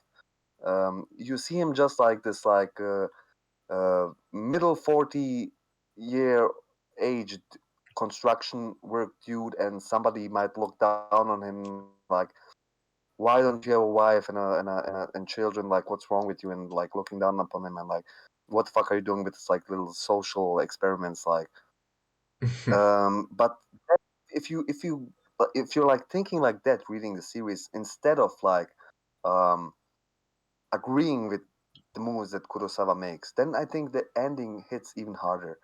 But that's just some side thought of me. Maybe it Yeah, may be just something. I would say that like Kurosawa is a series that you can look at however you want. You know, you can look at Kurosawa as like, oh, like I would do the same things. Like, you know, like how would I do things better? You know, like he's trying as hard as he can. Like what, you know, or you can look at it as like, oh, Kurosawa is doing all these things, but you know, here's what you should have done instead. It really, you know, it you can look at it however you want based on your personal like experience and your personal like understanding of how social interaction works. And no matter how you look at it, it kind of like it it comes to a point in the end where you just have to respect him. You just have to respect his drive, his ambition, his willingness to put himself out there and just try, even though he doesn't really know how. Just the fact that he's willing to try and he's so just determined to finally find some connection with real people, like just that alone I feel is like very compelling, no matter what angle you come at it from, no matter what like point in your life Yeah, you are, like that's definitely. just it's Yeah, just so powerful and so engaging to just see this guy just try and try to just fit in, you know. yeah, definitely, I agree with you. But I think we are like putting the cart before the horse. I would like to go back to the story Sure. because, so after, because I reread it recently. After that birthday appointment for him, he had another idea. Let's buy fried fish Hmm. and let's put it into everybody's lunch boxes. Oh And yeah. like, even like speaking it out loud right now, it's so fucking ridiculous. Like, like his idea. I'm sorry, give me a second. Like his idea was that if he buys like I'm sorry, Sonic. I need a second. It's all right. It's just so ridiculous. Yeah. Uh, his idea was, I'm gonna buy fried fish and I'm gonna put it secretly into everybody's lunchbox. And during lunch break, when they eat, and these are like his fantasies, even like pictured in the manga. His fantasies are like, oh look, there's fried fish today in the lunchbox, but it shouldn't be here. Who could have put it? Yeah. Sorry, like Yeah, and who they're could have put it? Oh, and oh my God, it had to be Kurosawa. And then he's like and then he grinning arrives like on in the his white background. horse, gallops in, and is like, "Yes, I Yeah, was the one who did it. I was the yeah, one yeah, who put all those fried chickens in your lunchbox." yeah. And it's like, dude. I understand he doesn't have any social skills. Okay, it's a plan. It's like Right? No, it's he's it's an trying though. That's the thing. He's trying, and he's yeah, you know it's very it's cute, right? It's cute that he's you know trying to do yeah. this, and he expects it to work, you know. And But it's just so funny, like just so funny, like putting this into words. Like in my mind, yeah, I see it as cute, but when I have to say it on a podcast, like saying what he actually did, it's just so funny to me and so ridiculous. But yeah, it and it's does one make of those sense. it's one of those things it's one of those learning experiences that you go through. It's like we were talking about like before the podcast started. It's one of those things that maybe he would look back on later in his life, and he would laugh at it too because it's kind of just so it's just kind of like a feeler. It's kind of like, let's see if Yeah. this works. Like, I'm just gonna try and be nice in like a very secretive kind of way. Like, this isn't like me, but I'm going to, try and like do something nice for people, and maybe they'll like me, and like, he kind of expects it to work, but when it, how did he react? How did he react when it didn't work? Well, it actually like backfired on him because Oh, there was this, yeah, there was this like supervisor, who was a genius construction worker. He could like operate any machine. He was kind to everybody. He had a beautiful wife. He had two children. He was like this poster child guy. He was just like the supervisor, and the only thing that people noticed is not that somebody put the fried fish in their lunch. The only thing they noticed that he did a fried fish in his lunch, oh, and oh. for some reason, Kurosawa had two in his lunch. I don't know Hmm. why. I think Yeah, his he idea maybe was he that had one already and he like put another one in. something went astray in that plan. But anyway, like the his colleagues, the other construction workers, they just the only thing that they said, like what they actually concluded was like, look at Kurosawa, that asshole, he stole a fried fish from, Oh like, they wow. didn't even know that. Yeah, they didn't even know that somebody, like, they didn't even know that their lunch didn't include a fried fish. They just thought it was normal. So they didn't even think like somebody put this, especially somebody made a surprise. No, the only thing they noticed, this nice supervisor guy doesn't have one, and Kurosawa has two, and they Oh, left him behind. They left him behind. wow. So He it went to had the the toilet. opposite effect almost. Yeah, so it backfired on him, and they left Kurosawa behind on the construction side. And one of the workers was like, "Is it really okay, like leaving him behind?" And the driver was like, "You know what? Like he stole a fried fish from our dear supervisor, this genius guy. Like fuck Kurosawa." So it actually backfired on him. Jeez, yeah. And I mean that's so it's so heart-wrenching, right? Just the fact that he tried something and it completely backfired on him. That it just like it didn't work at all and it actually made people's opinions of him worse. It's Yeah, and yeah. not only that, it's the saddest scene. It's the saddest scene I think I've ever seen in any kind of fiction because they left him behind. He was stuck on the construction site. They said in the van, they said like, there's a place to sleep at the construction site. Like fuck him, like he stole a fried fish. So as Kurosawa came out of the toilet, he saw there's no more vans, like nobody's waiting for him. So he Yeah. realized he's gonna spend the night there. At the same point, at the same exact moment, it started raining, Oh, which is brilliant. And it didn't just start raining. He went to this robotic kind of, he calls him Taro, like this Taro. kind Yeah, of, yeah, the guy or the machine that like waves the the baton up and machine. down. Yeah, the machine. And he went up to the machine and he was like, oh my God, I'm gonna cry. He was like Taro, yeah, like you're my only friend. Like, and he picked him up, took him, put him under a futon next to him, and spent the night crying on the Oh, construction site next to a that machine. is so sad. And it's so heart wrenching, man. It's so hard today. Yeah, Yeah, it's all because he just tried something. He tried yeah, and he to tried. he tried to Yeah, like get connections with people. He tried in a very roundabout, secretive kind of weird way. He tried to like get people to like him, and it didn't work. And that's when he just kind of just realized, Taro, you're my only friend. And geez, yeah, just even picturing it, yeah, like I can feel that, But at the same time, it's like, you know, he's moving on from it, he's learning from it, and he's experiencing like, you know, the loneliness, and that's like gonna drive him to do even more, hopefully. Like, I mean, one thing he could do is he could just wallow in his pity for the rest of his life, and he could just like just accept that like nobody likes him and he's not going to try and change that, you know. That's one thing he could do.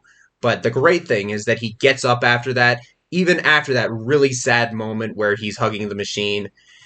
He gets up and he, you know, goes back and he doesn't give up. He tries again, you know, and that's really and admirable. and and you don't have to be you don't have to feel so sad because it actually comes back. Like this whole pain, this whole painful night, it comes back and it helps him, and that's the moment his life changes. Actually, Yeah, you probably okay. forgot. You probably forgot. I'm just gonna recap it shortly. What happened after that? His coworkers at the construction site like started like really despising him, ignoring him, Mm, and stuff like that. And one day after work, they went to drink, and Kurosawa got fucking bashed. He got like really drunk. yeah. So maybe that helped him. But maybe that helped him because as he was like really like fucking drunk out of his mind, he was like had less inhibitions to show his emotions because he was so awkward with other people usually. And they were like going home, and he noticed that this same machine he spent the night with at the construction site is now at the road, like waving the baton at the road, and his head was like his how do you say it, like his head was like not knocked off, but it was like hanging on his shoulder. Mm, And a fucking drunk Kurosawa, they told him like, let's take a taxi, like we'll take you home. And he's like, no, where's Taro, where's Taro? And he went to the construction site and he was hugging this Taro with a knocked off head like on his shoulder, crying and saying, Taro, we are the same, like you are my, like you and me are the same, like everybody treats us like just like tools. And he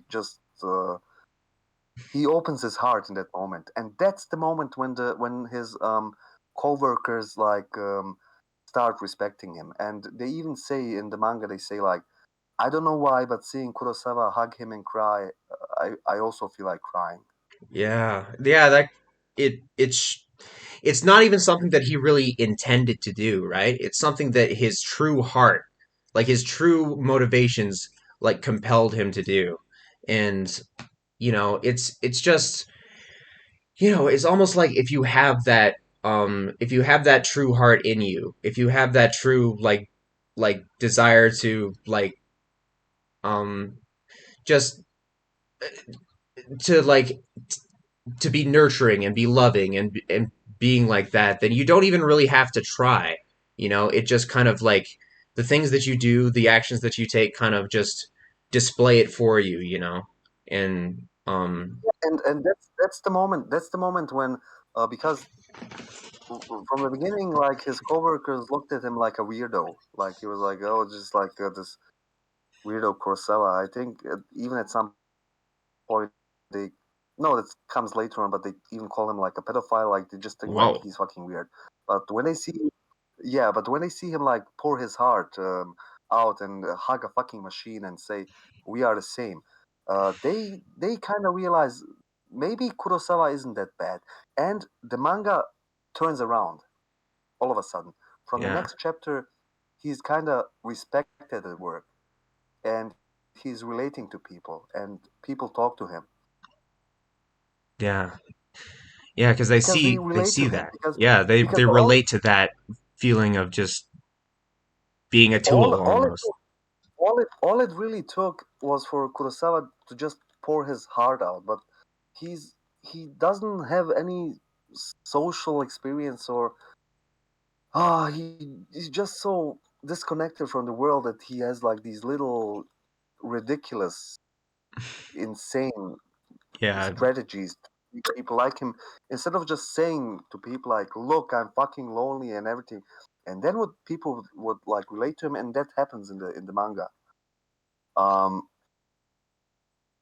and they open up to him, and they start like treating him like a real friend, like a colleague.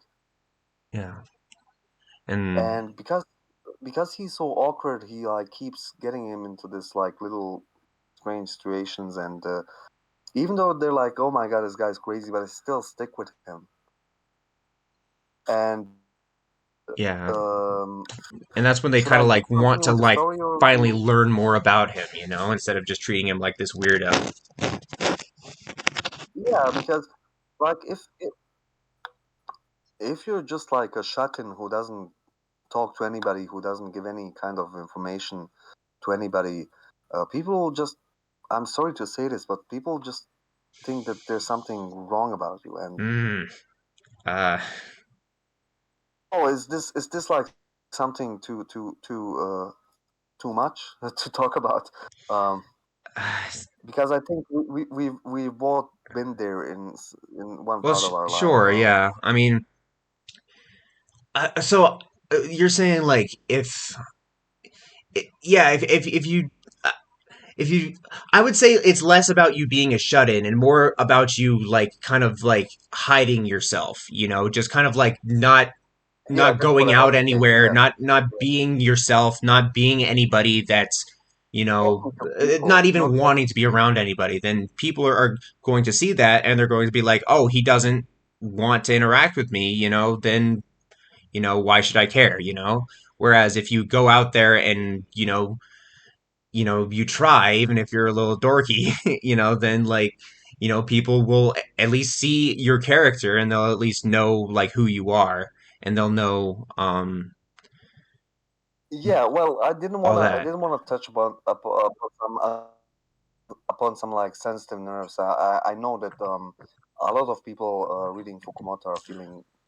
I felt the same way. Maybe I feel. Maybe even nowadays I feel the same way. Um, what I was trying to say, that if you don't put any information out there, if you're not talking to anybody, if you're not showing anything, even if it's embarrassing, people won't know what to think about you. Yeah, And that's yeah, what was happening with Kuro.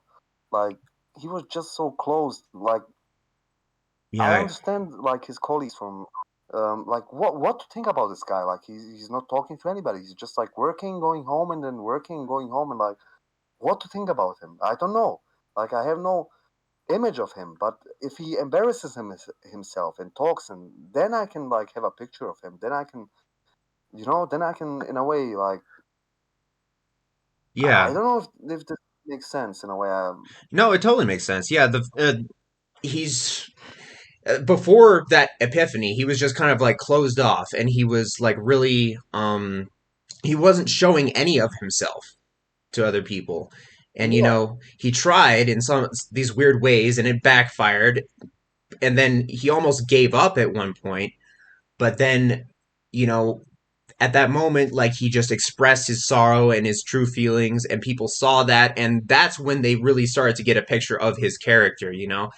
If you just close yourself off and you don't allow anybody to see anything um, of what you're like, then yeah, they're not going to know what to think. So it's really important to just like put yourself out there, even if it's weird, I should say, even if it feels weird, even if it feels awkward. You know, it it's just so important to just like put yourself out there and just um try and anything. and yeah, exactly, and that's why a lot of people I think like connect with Kurosawa, because even in the fucking manga, like what I'm gonna say now, it's already said in the manga, uh, because people feel that way. They feel like Kurosawa, but Kurosawa is different because of his epiphany, and he tries, and people respect that. The Yeah, outcome doesn't matter. Okay, you end up a lonely night with a machine, and okay, it's a very sad moment, but then that moment also makes you care for the machine, and the people see that you're not a fucking crazy criminal. Like, people can have all kind of thoughts about you if you're yeah, not sharing any kind of information. they And could assume the at that worst. moment when yeah, they're assuming the worst. They have to. But when they see you hugging a machine, even though it's embarrassing, they're like, "Holy shit, this guy actually isn't bad. He's actually not like a serial killer. He's just like a lonely guy. So let's invite him more." And that's what they did. They started Right. inviting him more. They started talking to him more. So, but I understand that it's hard for people to make that first step like Kurosawa did, and that's what I think. What's so magical about the manga is that you also wish you had the courage to make that first step as Kurosawa. That first step of trying something, even though it's fucking ridiculous, as we Yeah. talk about even though it's ridiculous, just try it. People And will, yeah, and learn yeah. from it. It might not work. You might experience heartbreak and sorrow, but you're gonna learn from it.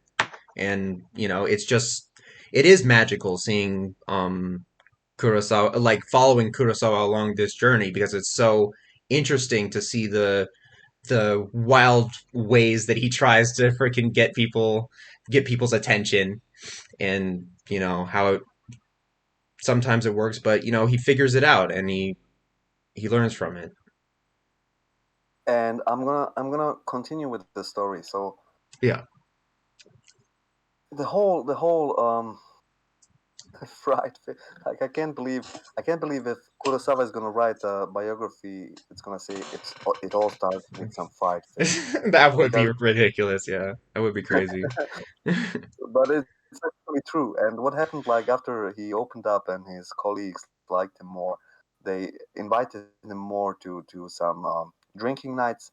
And at one drinking night, he was drinking too much, and one of these young yakuza heard them over, and Kurosawa was so drunk that he says something rude to him, Yeah. basically. And after the drinking night finished, they everybody went their way. Kurosawa said, "You don't need to drive me. I'm gonna walk home." And these high school yakuza caught him,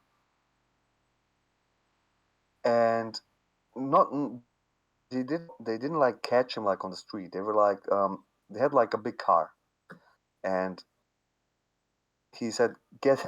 And this is another, like, such a delusion from Kurosawa. It's amazing rereading it, because here's this like here's this like young yakuza guy without teeth, like this fucking obviously like criminal guy, telling him to get into the car, and he's like, "Why should I get in the car?" And then there's just a girl, a random girl, Oh yeah, I remember her. just a female, yeah, just a female person telling him like, "Get into the car," and and obviously they're trying to take him somewhere away to like fucking kill him or something. But in his mind, it's like, It's like a "Oh my girl is god, talking to me. Oh my god, a yeah," and girl? yeah, and it's like she's probably like interested in my like age and my wisdom and everything, like, Yeah. but I'm too Oh, shy. And then this yakuza guy comes to him and says like, "Get into the fucking car," in a very like violent way. And the way Kurosawa understands that is like, "Oh my god, he's pushing me to say, he's trying to say to me like, don't be shy." yeah. He's trying to help me. He's trying to get me with this girl. Yeah. That's so crazy. Yeah, but yeah, okay. So he is just really out of touch, and he just has no idea, and he's just like thinking like, oh, like he's having this like dream imaginary scenario in his head, but and I have to imagine it only gets worse from there. Yeah, they basically take him to some under the bridge somewhere out of town, and they play this ridiculous game like catch the baseball without anything, like, and they basically just batter him with baseballs, Yeah. and then they say, "You owe us like 100,000 yen, you old man," and then they take his wallet and, "You motherfucker, you don't have more than 10,000 yen. You owe us 90,000. Pay us." And he's like, "I don't have." And then the same girl that Kurosawa thought that she was into him says like, "Here's the like just hit him in the head, like whoever like hits him in the head can Yeah. have me for a night." Oh my And God. yeah, it's very It's cruel, messed actually. up. It's very, Yeah. yeah, and he actually hits him in the head. But that also turns the gears for some for the next progress in the story, because he appears at work with this bump on his head. Right, Like, what which happened becomes to that? iconic for him. It's actually like a defining characteristic. Like I remember that that Fukumoto like draws that bump like all throughout like Shin Kurosawa, because like that becomes like part of him. You know, that's like a harsh lesson that he had to learn, and it's represented on his character from that point forward. Yeah, I have to retract a few steps. The girl and like they're all fucking teenagers, and he's like 44, and they're telling him, even though he didn't do anything wrong, to apologize. That's the Jeez. iconic scene. Yeah, that's the iconic scene which changed everything. They're telling him like, apologize right now, and in his head, like, he's not responding. In his head, he's like, why should I apologize? I didn't do anything wrong. And the little girl, that fucking bitch, I fucking hate her, by the way. Yeah. Just as a she says like, you have to apologize right now or you're gonna like get it. And he's like trying, but then there's this very great moment where he says like, even if I want to, like, my whole body rejects it. Like, there's like this part of his heart which says, don't apologize for something you didn't do. Right. And he just can't. He can't apologize. And this little fucking bitch, says like hit him. Whoever hits him in the head, and what I already said can Yeah, sleep and with me. then the rest of that And goes they hit on. him in the head, and Yeah, yeah, but it I does forgot that that is part. courage to like not apologize for something that you didn't do, because like what would he apologize for even? Like it's hard to even like fathom like what he could have even apologized for at that point. So it is a very courageous thing for him to just stand up and be like, I'm not going to apologize because I didn't do anything wrong, and But the that point is, he didn't say like, I'm not gonna, like, he tried to apologize. He was thinking, he said like, I have to avoid the situation, I have to avoid pain.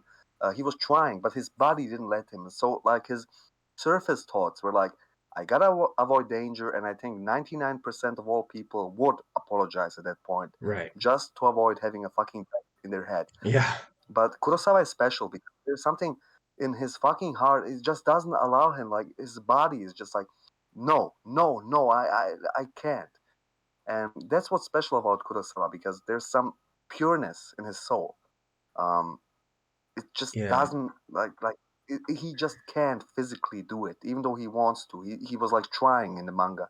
He was trying to apologize, but he couldn't. Like, some back, some part of his Yeah, some brain, base like, instinct that he had just like yeah, prevented him um from giving in, from giving in to their, insane like ridiculous.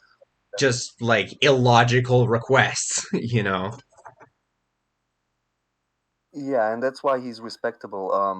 And the bump, he slept it off, and the next day he called all of his colleagues, like, to the restaurant, and the same feeling of honor which he had at that moment, that he couldn't apologize, came back to him. And he announced, like, if you remember, he called his colleagues, and he announced, I'm gonna get revenge for this. Mm, okay. They were at a restaurant, and he said, I'm gonna go to the high school where these kids are going, and after school I'm gonna challenge them, like, to fight, Yeah. because something just didn't, like, feel right in his soul Right. about the whole event. Oh yeah, And is that where Nakane appears?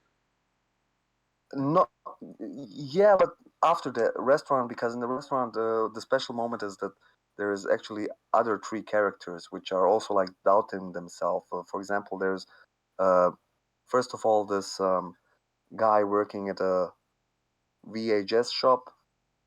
For the younger viewers, VHS is something which existed back then.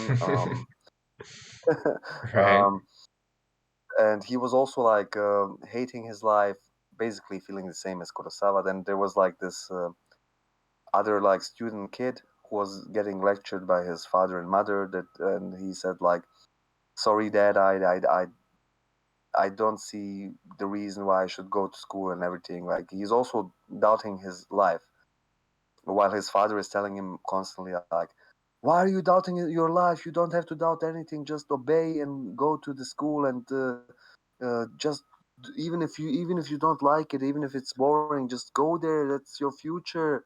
Right. um and Which is so the third so guy was common. the business guy.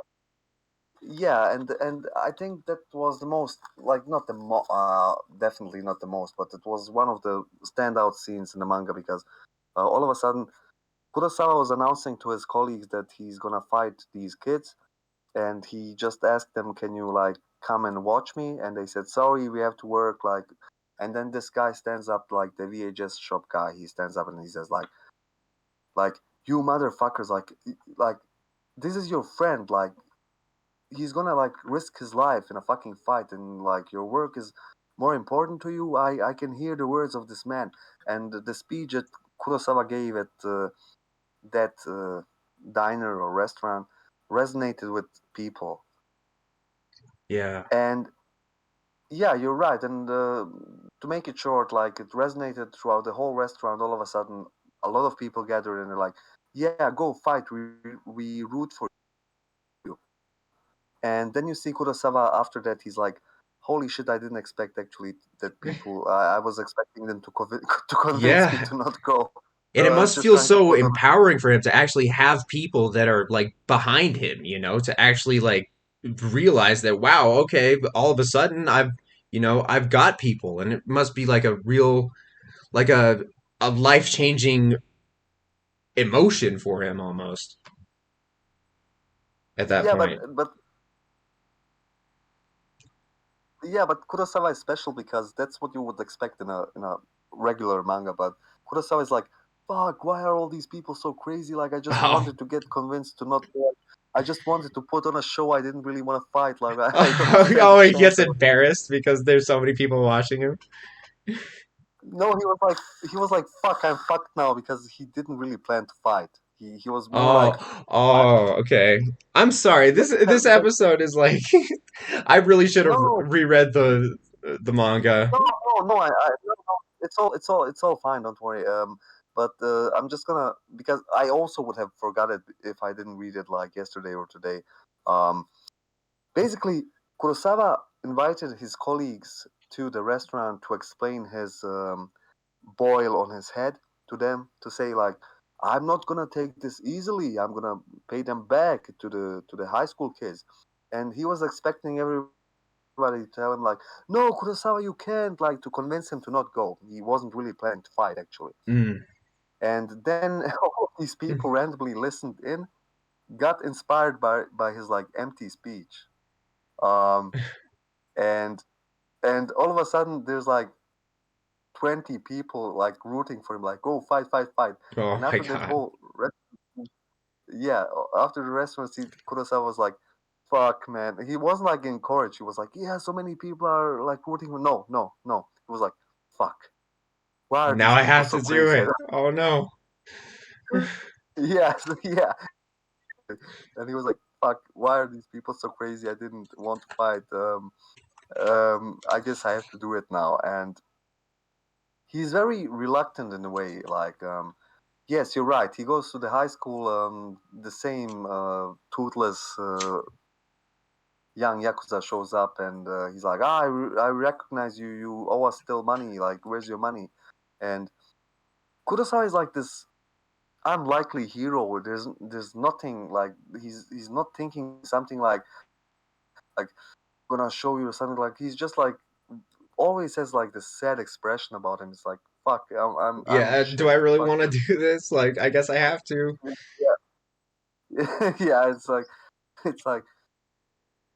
I'm gonna get killed right now. Like, fuck this. Like, why are people so crazy? And Yeah. then But it's a and good then thing that he's doing it, and it's a good thing that it's going to help him, to stand up to these kids. I have to imagine like part of him like wanted to do it, but it's just that like his nerves and his fears like suppress that. So the fact that like people are like almost forcing him to go do it like is actually like beneficial for him, even if he doesn't necessarily realize it in the moment. Yeah, in the end, it is definitely. But he's so insecure about himself. And that's the moment when I already said the manga turned around before, but this is actually the moment the manga really turns around because when the kids are pushing him like they're ganging up on him, he doesn't want to fight. He doesn't know how to fight. But there's this like once the kid like this guy who hit him with a bat on his head. Right.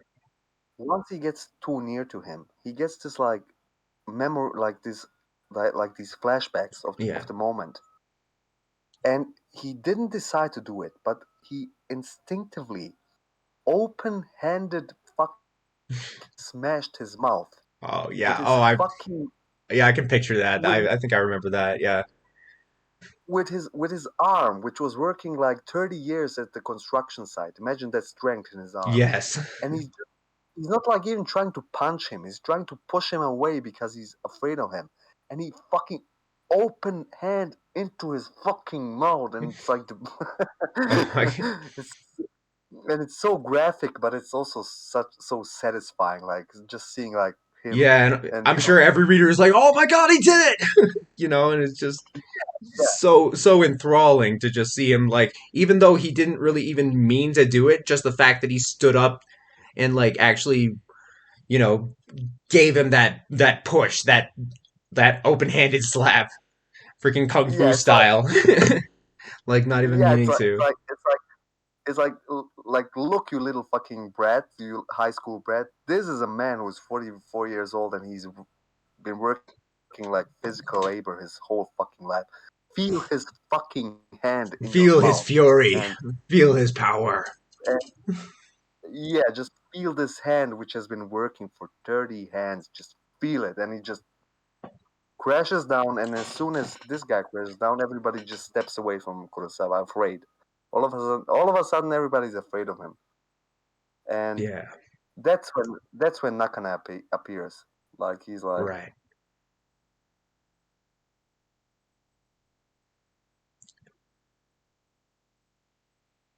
Yeah, Nakana is Nakana is like the total opposite of Kurosawa in the manga. Is like yeah. He's like the popular guy. He's he's young, he's tall, he's popular with girls. He even knows ambassadors. He knows everybody. Everybody likes him. He's strong. Um, and he's like defending the high school. Like he just looks at this like fucking goon. He looks at him and he's like, "Oh, you knocked him out. I'm gonna take care of you now." And like he's just so chill about it. He's just like, "Let's go to another place." And then Nakane is just like doing some like little like punching, like some kicking, and Kurosawa has no idea how to fight, so he's just like confused about everything. And after a while, the same thing happens. Like Nakane gets too near to him, and he gets another. I love this image of just and another thing is after Kurosawa like smashed the teeth out of these fucking idiots, he looks at his hand and he says, "Is my hand this powerful?" Because he never realized what he can actually do. right because he Like never he, tried. Yeah, it's just yeah, he never, yeah, and he's surprised by the power of his hand. And it's a beautiful image. I will respect Fukumoto for the rest of my life, and that's why I said it should be in an art museum. Um, yeah. I mean, the more you describe it, the just more I agree with you. Yeah, it's just it's so different from like the average like it that is kind of a scene that appears in other manga, right? Like the high school fight, but it's so different because we know Kurosawa and we know like that he's insecure and like in all this, but it's just the fact that he was willing to stand up and even not even willing, but the fact that he had to stand up like against his better wishes and just like prove himself even though he didn't necessarily want to.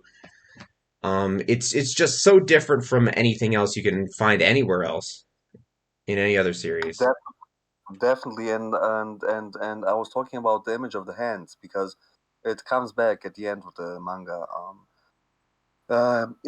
It was like foreshadowing, and that's why I say again, like fourth time, it should be an art piece because he puts these images of his hand, like just Kurosawa looking at his hand.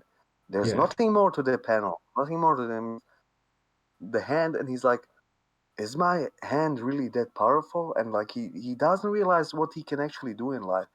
Um, it's like him not understanding at all. Like he's so beaten down by life that he doesn't understand that he can actually do stuff, and he looks so confused at his hand. Like, really, my hand did this? Yeah. My hand fucking smashed the face of these little fucking bastards? Like, Right. And really? you mentioned like the repeating imagery of the hands. I think that that's like really powerful because it's something that people like do when they are like reevaluating themselves, you know. They look down at their hands and they're like, you know, these are the hands that just did the thing that I that changed my life in this way, you know. These are the hands that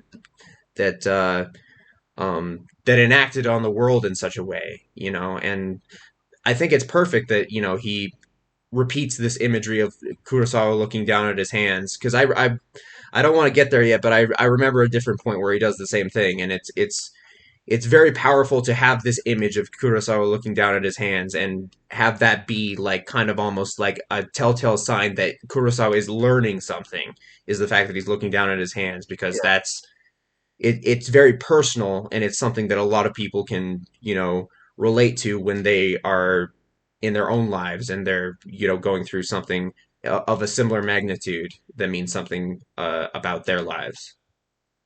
totally agree. Totally agree. You're right. You're right. And especially when you're like insecure, um, you're like not sure like what can I do? Like what am I even worth in this world in this crazy world? And like it's maybe even like an instinct to look at your hands like and you're like like hands are the reason why like our ancestors kind of evolved, isn't it? Like Yeah. Well, yeah. I mean, that's one of the things that separates us from, other animals in the world, is that we have these opposable thumbs, and we have these hands that are so versatile that they can do just about anything we need them to do. So, um, exactly, exactly. And uh, uh, before we start rambling on about evolution and stuff, I'm yeah. gonna try to continue the Let's keep story. it. Let's keep this grounded. Yeah, yeah, and so the story continues. They fight. So Nakane gets, and I can't not say this. I'm sorry, Sonic, but I cannot say this in a way where I'm not amazed with this open hand fucking smash. Like, Anchor smash. yeah, it's so fucking cool. And yeah, he gets it in his face, and then Nakane like, now I'm serious. And he chases after him, and he's faster than Kurosawa. He grabs a bat, and it's the same fucking bitch which I want to choke. By the way, never mind, delete that. No, no, I Oh. don't. She's a fine girl. She's a fine girl. She just throws like a bat and says, "Go kill this Yeah, she guy," just beats and up down. homeless people, it's no big Yeah, deal. yeah. And she she just appears, throws this bat, and the Nakane's like, "Yeah, yeah, I'm gonna get late tonight. Thanks for the bet. I'm gonna kill this guy." Right. Um, and Kurosawa instinctively picks up some steel pipe, but because vote against steel, like the steel is like ringing in his hand and it hurts him. And then they're like smashing, like Nakane has a bat, Kurosawa has a steel pipe, and they're like fighting for a little bit like samurai in a way. Um, and Nakane is obviously winning because wood against steel in a fight like that is obviously stronger. Yeah. But at one moment, Kurosawa is just again like out of his mind, and he's just pushed to his edge. And at that moment, he just charges forward at Nakane, and he like really wants to kill him. Even like the dialogue box sex not says the dialogue box says, I'm gonna kill this kid, and he really tries to kill him. Like he pushes forward, and Nakane can feel that, and Nakane just freezes, and he's like, "This guy is actually trying to kill me," and he just like pisses his pants. And after a while, he's like, "You know what? I'm done with this. Like, here's the Yeah. bed. Somebody else kill him. I'm done." Yeah, Because just the he sheer realizes this guy determination just kind of overwhelms exactly. him. He never saw that before, you know, Yeah. because most like high school fights and fights on the street are just for like mostly for show, you know. Yeah. Nobody's actually trying to kill somebody. But this fucking Kurosawa guy, he tried to fucking kill me. Like if he didn't dodge it like 2 centimeters or 2 inches or whatever, like I would be fucking dead right now. This guy is serious.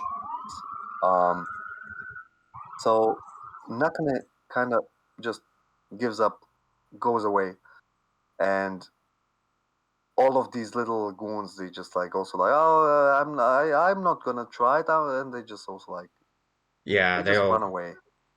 they'll back away. Yeah, and to make it short, after that, Nakane is actually the one who comes to his construction site, like seeking out Kurosawa. Yeah. Yeah, because he respects him Uh, after what he showed him. exactly, and and the funniest thing is, first there's like this um, foreman or like supervisor guy, like Ono, and he's like, fucking Kurosawa getting all the attention, like he thinks he can fight. I was a boxer, I'm gonna fight him. And then Nakane appears and he's talking to him like, where's Kurosawa?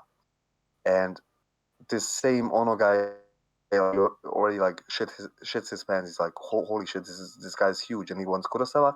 And Kurosawa appears like very like he doesn't have a he's very annoyed about the situation. He's like, why did Yeah. you come to my construction site? Like, fuck off. And and I think that's very cute. The moment when Nakane is like, bro, hey, Oh, bro, and yeah. like, Oh, yeah, yeah, yeah, yeah. And then he starts like he just respects him so much after that that he just instantly has a connection with him, almost, and he wants to get to know him because he wants to know what the guy who tried to kill him is like. It's kind of ironic almost, but yeah, it's kind of like yeah, like Kurosawa didn't even mean to do that. It just kind of came out of him, and that kind of just showed his true character, and that impressed him. yeah, and what's cute is that um like a few pages ago, the same like tough guy, Ono guy, he was like, I was a boxer, like I'm gonna take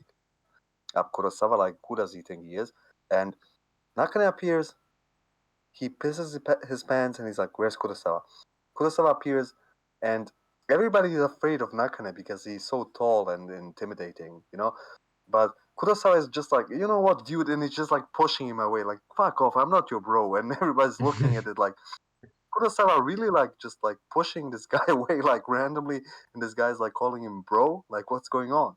Um, but Yeah. Nakane insists like, come on, bro, please, bro. I'm like, stop calling me bro. Let me work. I'm at my job. Like, go away. And he's just like pushing him away. Yeah, he While doesn't even want it to, which is crazy, right? Because he desired like some attention so badly, and he probably has wanted to be called a bro for so long. But the fact that it's this guy, like this guy that he freaking like was trying to kill earlier, that's coming in like saying that to him, probably like he might like want that connection somewhat, but not badly enough to do it with this guy.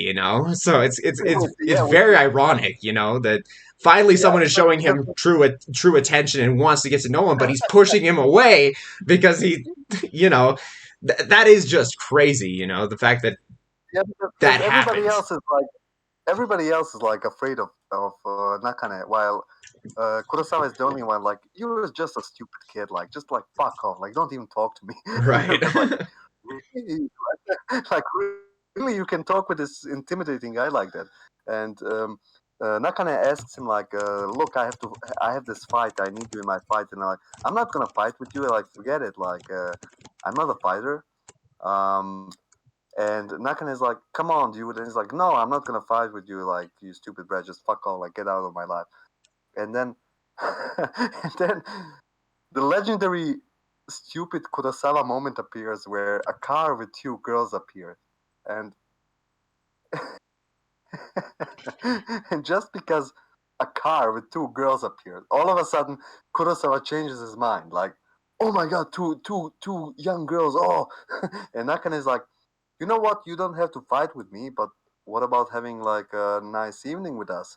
And Kurosawa is like, I don't want to fight, but these girls, these girls. Right. And he just can't resist, and it's so funny. And Nakane is like, "Look, I promise you, I'm not trying to convince you to fight with me. Just like with us, just have fun with us." And Kurosawa is already like, "Really? If I'm not gonna have to fight, I'm gonna enjoy this time with these girls." Yeah. And and then as they are in the car, Kurosawa is kind of trying to realize that everybody else is respecting Nakane a lot, while he looks down on him as a fucking stupid kid. Right. Um, Yeah, he's like the only one almost, which is kind of and maybe yeah, that reminds maybe me that's the almost of the Kazuya and Kaiji dynamic, where Kazuya is like, this rich kid, but he sees something in Kaiji because Kaiji's the only one that like argues with him, the only one who like treats him like differently from everybody else. And it's kind of the same dynamic with Nakane and Kurosawa, where Nakane is like wants to get to know Kurosawa because Kurosawa is the only one that has impressed him and like actually treats him differently than like just the popular kid almost. I don't know, that just came to my mind. yeah, exactly. It's the thing. Yeah. You're right. I didn't even think about it, but it's kind of the same dynamic. And um, while while they're in the car, you just see again and again, like through the whole series, how Kurosawa is like disconnected from the society, because Nakane says like, we're going to this place with a lot of like ambassadors, and it's like, this kid knows ambassadors, like this stupid kid, because he only looks at him like a stupid kid because he fought with him at some high school playground or something. Right. um and the girls are like, yeah, of course, Nakane is very popular among the ambassadors, he's gonna become one someday. And Kurosawa is like, what, this kid is gonna be an ambassador one day? Like, what? Like, don't even delude yourself, it's ridiculous. But Yeah, I mean, he just hears it from everybody around him, and he just, assumes that it's going to be true, and you know, I mean, it could be, well, do you think that Nakane like would become an ambassador just based on what you know about him? definitely, definitely, that's the Definitely. type of guy who Yeah. definitely. But it's something that Kurosawa just doesn't understand. He thinks Yeah. to become Yeah, an because he sees him ambassador, as nothing more than just the punk that like yeah, that fought him. because in Kurosawa's kind of non-experienced social life, he thinks to become an ambassador, to like study your whole life, cling on the desk the whole. No, that's a doctor. A doctor has to study his whole life. An ambassador just has to be good with people, and Nakane is good with people. Right. So it's very, very possible that he's gonna, even though he's like a delinquent, even though he's like fighting, yeah, like he's just a kid right now. But Yeah, that's just other his people, phase, that phase of his life. yeah, but other people see like, this guy is liked, and that's what gets you to become like, to get such a position. You have to be liked, and he's liked, which Yeah. Kurosawa doesn't understand in his very limited way of looking at life. He's like, no way, this kid, like these girls are deluded. And all of a sudden, Nakane brings him to a fucking like to his, like this like fucking swimming pool with all of different ambassadors, and they try to stop Kurosawa, like, you can't enter. And Nakane, like this high school kid, says like, it's fine, he's with me. And Kurosawa is starting to realize like, holy shit, there's actually maybe something more to this kid than just like a high school delinquent. Like, Yeah. And he starts like puzzling together how society actually works. It's not like a video game where you have to like study Right. 10 years to And it's get not to a e- high position. Yeah, and it's not even like a video game in that there's good guys and bad guys, right? Like he sees Nakane as a bad guy, and like he's just like, well, he has nothing good about him. But then he sees like all the good traits of him, and he's like, well, wait a minute, he fought me, but he actually has like a good side to him. He actually has like a heart to him. Like what's going on there? He probably up till that point maybe just saw the world in like black and white, like there's good people and bad people, but there's a million shades of gray in between that, and Yeah, as we talk, because he has like as we talked, he's lost touch with reality yeah. with his life. And do you remember the swimming the swimming pool scene at this very high class meeting at the swimming pool, and with Kurosawa swimming and saying "Paradiso." Huh? Paradiso? Oh, like paradise? Yeah, in Italian he said it Ah, even because he was seeing like all of these women and girls yeah. in bikinis and swimming suits for the first time, and he's like going crazy. And do you Yeah. remember what he did when he was swimming? Do I remember? He did something pervy, right? Yeah, Yeah, it's like I don't know, like dive under a girl and like check her out or yeah, something. yeah, exactly. Yeah, and he was like bumping into them on purpose, like pretending to like Yeah. he like he couldn't resist his like natural urges. Like he was just bumping into them and just being like Yeah. very creepy, very pervy, and all Right. of the But he just like doesn't know illegal what to do, activities. right, though, because he's never been around this many pretty girls. So, He's indulging. He's indulging. He's just like yeah. no restriction, no discipline. Just like this is the first time, maybe the only time in my life I'm gonna have this. I'm just gonna go crazy. So Yeah. um, it's a funny scene. And the funniest thing is all of these women and girls are actually like high social, like they're like the wives and of these like high social people. Um, Yeah. and he's just like some random construction guy like bumping into them and harassing them. And then Right. when they're trying to like take him out, like Nakane appears and he's speaking like perfect English. And I have to like give him like some kudos. If you're Japanese and if you speak perfect English, Yeah, that's impressive. wow. Yeah. And he convinces them like, no, no, that's my friend. He was just looking for his like wedding ring. Oh, gee, yeah, he makes excuses for him. Yeah, he was just looking for his wedding ring, which he lost in the pool. He Right. like brings him out alive. He brings him out alive. When we talk about this, we laughed so much about Kurosawa. When I think about it, it's not just like a hard hitting like commentary on life and everything. It's also like Yeah. a comedy in a It way. has It's like funny moments like littered throughout, that are just, you know, just he's almost like a dorkable in a way. The fact that he's so, he just doesn't know what to do, and he's just so I don't know, he's just funny in the way that he interacts with the world a lot of the time. yeah. And anyway, to not make this podcast like too long, I'm gonna like speed up a little. Yeah, After this when do we whole get to the part that I told you about, like before we started?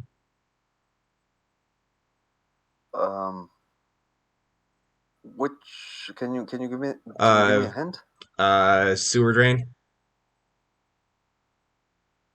Oh, that already happened, man. Oh, did it already We happen? just Okay, I wanted to. Okay, well, oh that happened long ago. okay, yeah. What brought that Sorry, on man. though? Because like, for the viewers, it's like before we started, I like mentioned that was like a scene that I remember vividly in my brain, which was like where like Kurosawa like is dejected and he like rolls into the sewer, and then like Asai, the like kind of like like kind of like how do you describe him? Just kind of like empty-headed kid with the like spiral Yeah, eyebrows, and and it just yeah, like rolls over next to him and cries with him. And I just freaking I remember bawling when I was in high school, just reading that and being like, oh my god, finally someone actually cares about Kurosawa.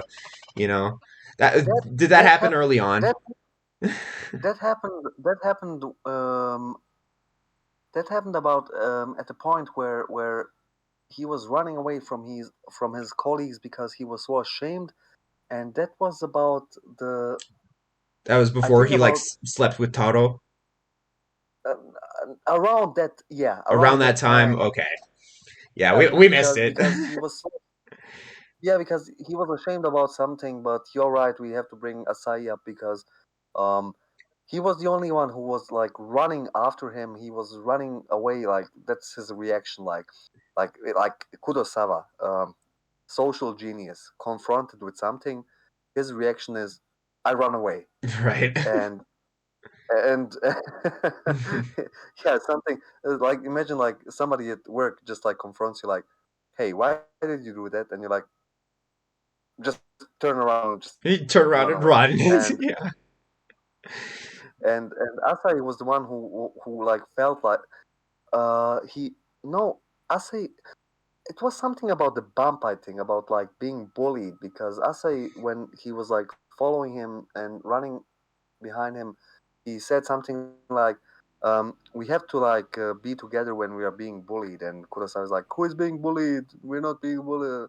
But Asa is like, he's a great guy because he's compassionate, and he's like, he cares about Kurosawa, he cares about everybody, and we need people like that definitely all Oh around. yeah.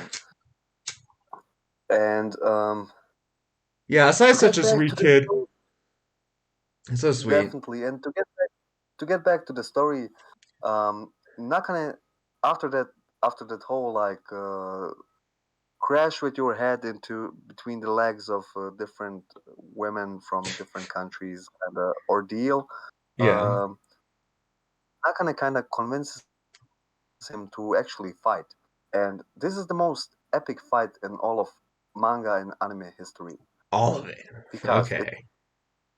all of it, because Nakane was alone against three wrestlers, Yeah.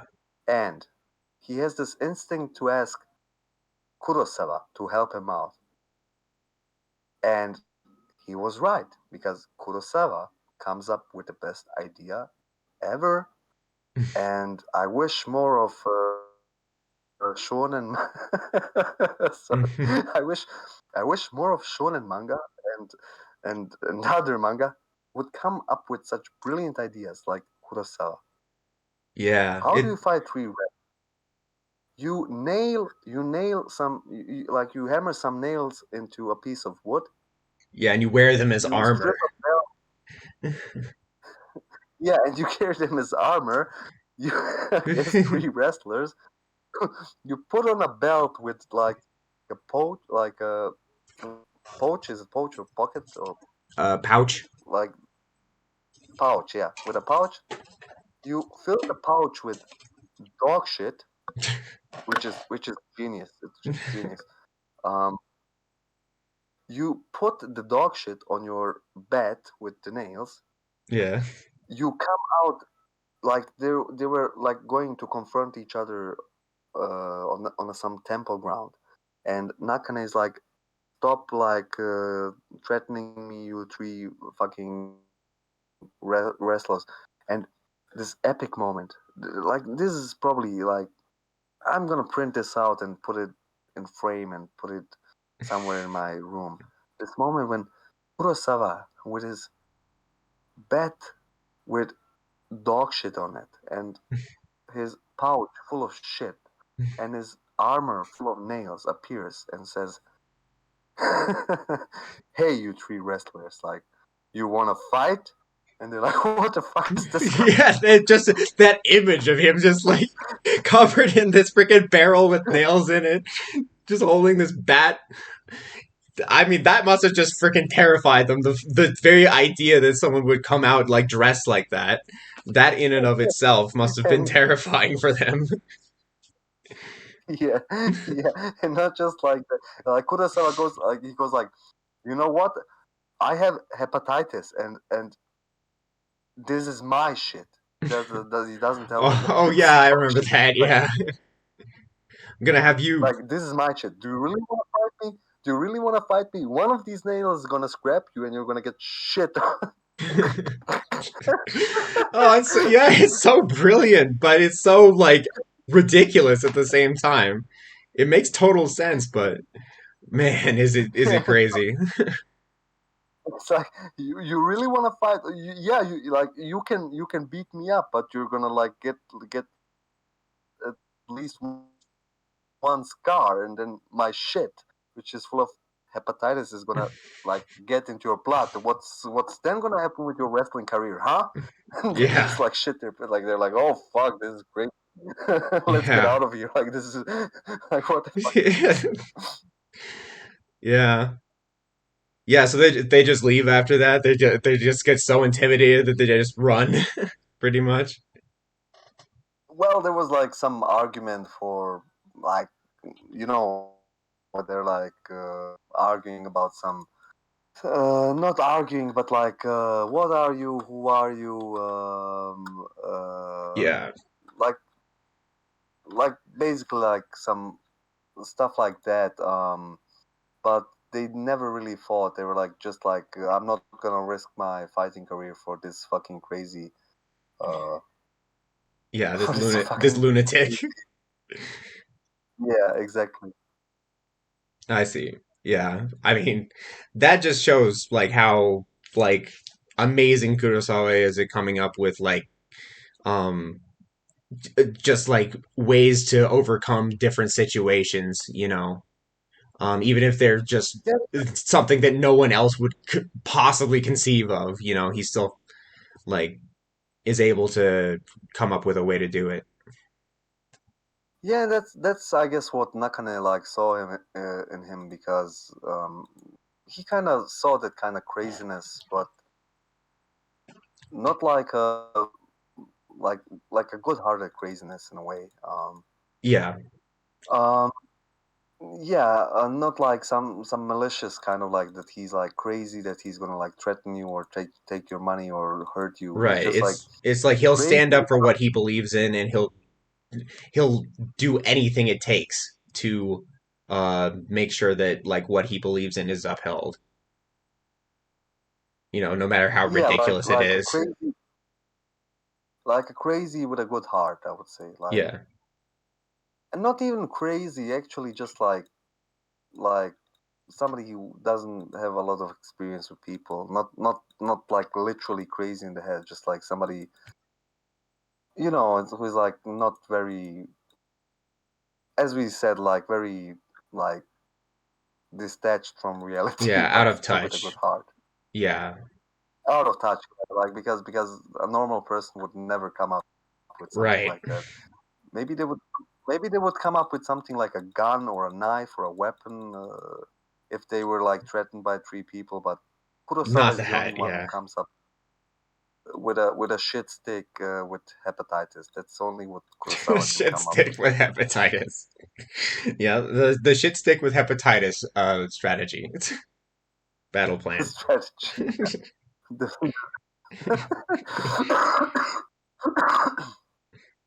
Yeah. The best. I wish Naruto used that Yeah, in some fight. imagine. Yeah, that would be crazy. But anyway, And that was like the last like biggest, let's say, arc. After that, there are like a lot of more chapters left, but it's basically just one arc, and we can conclude it with that. It's basically the homeless arc, like the homeless people. yeah. Um, Yeah, I remember a little bit about that and because yeah, they met Kurosawa in a restaurant while he was again the crazy guy with the good heart. He was also like helping somebody else, like not with something minor, like he was like throwing a net on, like he was turning off the light and throwing a net some small time gangsters, whatever. Like it's not that interesting, but the final arc, which is maybe not and this is a little bit stretched out, to be honest. Like the final arc. Sure. Well, I Um, mean, Fukumoto has to. It's the final arc of a great saga that he's written. He has to like make it as long and epic as possible, right? That's just how he. That's how yeah, he does. it, yeah, it's his signature in a way. Um, so I'll just recap shortly. Basically, this homeless guy asks like Kurosawa to help them because they're being threatened again. I don't know what Fukumoto has against like young delinquents in this, especially in this series, because we don't see a single like older like delinquent or something. It's just like young whatever like Yeah. bad people. I don't know. He's probably that's the most common, and he's probably experienced it in his life. So Yeah, but it's also refreshing to not have some yakuza stuff, which is very common throughout the series.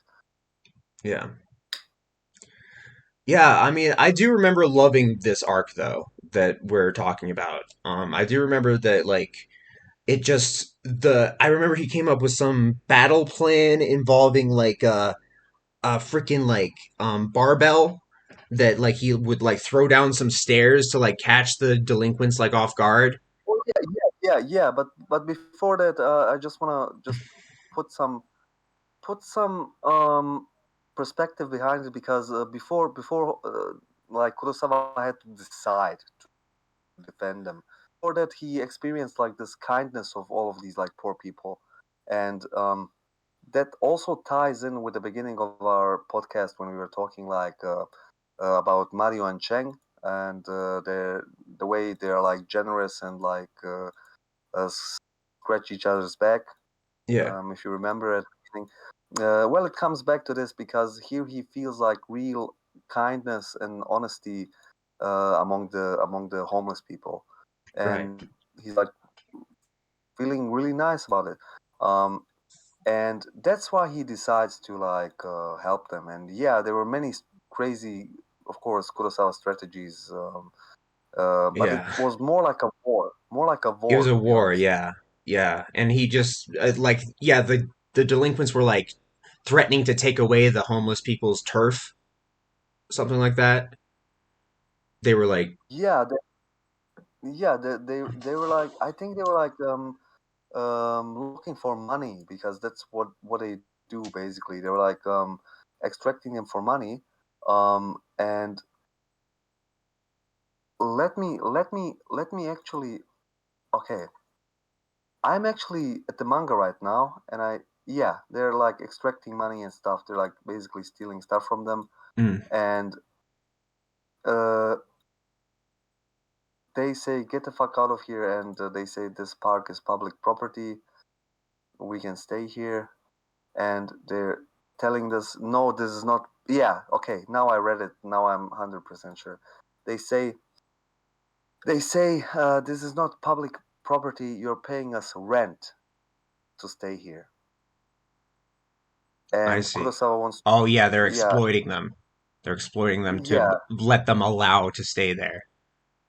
Yeah, and they basically say if you're not paying us, you have to fuck off, and Kurosawa can't take it anymore, and he says, "This is the end of everything. You're gonna fuck off, like leave these nice people alone."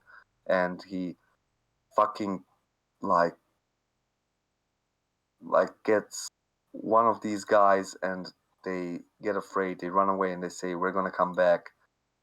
And yeah, and that's when all of this crazy like the best part about it is the homeless people are are sad that Kurosawa challenged them. They're like, why did you do it? They're gonna like beat us up. Like provoke don't provoke them. Don't start standing up to them.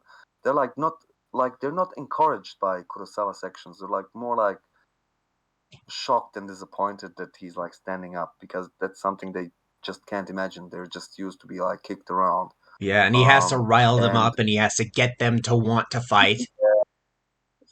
yeah. He has to like convince them and bring some spirit into them because these people are like nothing you have seen in Kurosawa before. Because Everybody else has some spirit in them. Everybody else like can see some like fighting power, fighting spirit or whatever. But these bums, like us manga bums, Yeah, just like us. yeah, they're the only ones which just like see Kurosawa and they're like, no, don't do that. Like, no, don't Yeah, it's cause okay. us We'll problems. just keep paying them, or we'll just find somewhere else to live. It's okay. You don't have to worry about us. You know, which is sweet, but it's also like, you know, why are you It's backing not down sweet. that It's easily? wrong. It's wrong. Yeah, It's not sweet. It's just weak. It's weak it's weak. actually. Yeah, it is very weak. Yeah. So delinquents, frenetic, frenetic wants to know. Delinquents and Yeah. homeless and day labor conflicts have all definitely been a thing in Japanese history. And maybe that's why they became themes in Kurosawa. Hmm. Hmm. That's a good point. Yeah. Um. I I I never lived in Japan, but the way I got it is that homeless are not so common in Japan. And they're very looked down upon Yes, from whatever I read. yes, Like they're not yeah not they're not very not infre they're hard to they're not as common, but they're also, you know, a lot more stigmatized at the same time. yeah, because I think in the Western world, if you see a homeless person, your first like human instinct would be like, oh, I feel sorry for him. Something happened in his life, like he lost his home or something. Yeah, I might give him like some change, you know. But yeah. in Japan, as you said, they're stigmatized and then they just look down on them and they're like you're ruining the beautiful picture of our country. Mm. Like, like this is Japan. Like this is like it has to be like it has to be like a perfect country. We don't want to have Yeah. homeless here. So there's definitely some like it's different in Japan. Definitely. Yeah, and the fact that Fukumoto focuses on that stigmatized group of people, especially in like he goes deeper into it in Shin Kurosawa, but the fact that he focuses so much on it in this That arc in doesn't exist. particular, Uh, is disclaimer. Shin Kurosawa doesn't exist, by the way. I This was don't just a disagree. I like I don't really like it, but I don't know. I do well. I will say that I liked the focus on the homeless aspect in Shin Kurosawa. I did like, you know, getting to experience what it's like to be a homeless person in Japan.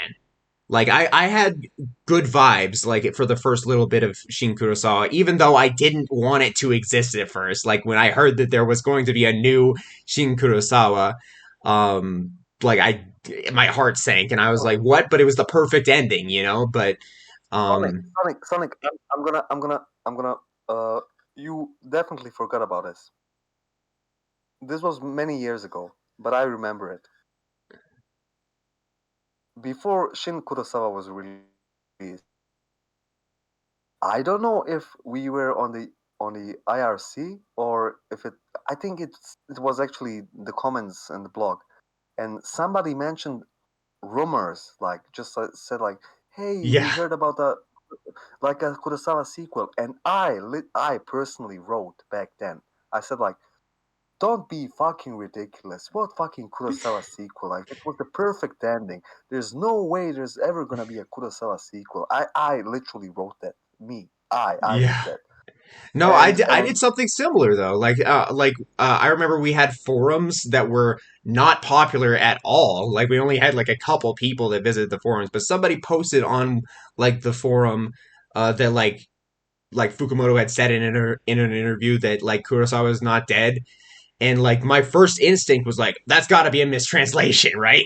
That's got to be yeah, some kind of mistranslation. Can I see it? Can I see the original interview? Like there's no way, you know. And like they showed me in the interview and like that's what he said, so I was just like okay. I mean, we'll see how it because goes. it like it was the perfect ending. It was like the meaning of everything. Like what? Why are you doing this, Yeah. Fukumoto? Like Yeah, it um would be like if yeah, I related it to Kurosawa's The Seven Samurai, like what you know, that famous movie director Kurosawa. I related the ending yeah, of of the course. Kurosawa manga I, to his most I, famous work, The Seven Samurai, and yeah, like how like he sacrifices himself for a group of people that didn't even want his help, in the first place. It's kind of the same. It's a very clear parallel to the Seven Samurai, where like the samurai just like most of them give up their life for a village that didn't want their help, that like was just kind of like, well, we'll just die, there's going to be bandits invading, but don't worry about us, we're not that important. And the Seven Samurai lay down their lives for this village of like I don't know, miserable people.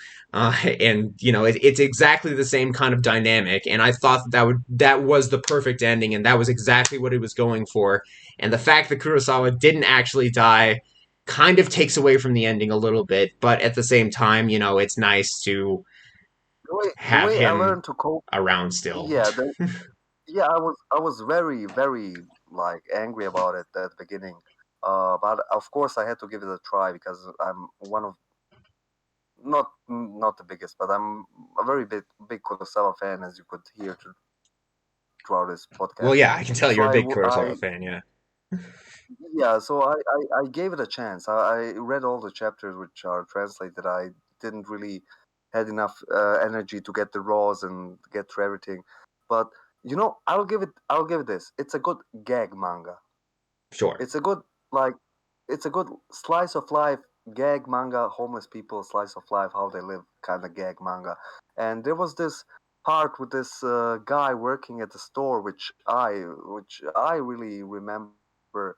There was this angry guy at the store who Kurosawa was like fighting in the store, and he was probably like not very memorable, but basically his life story was he was even like maybe older than Kurosawa, but he was still working at this like store, like cleaning or something, or like arranging the items or something.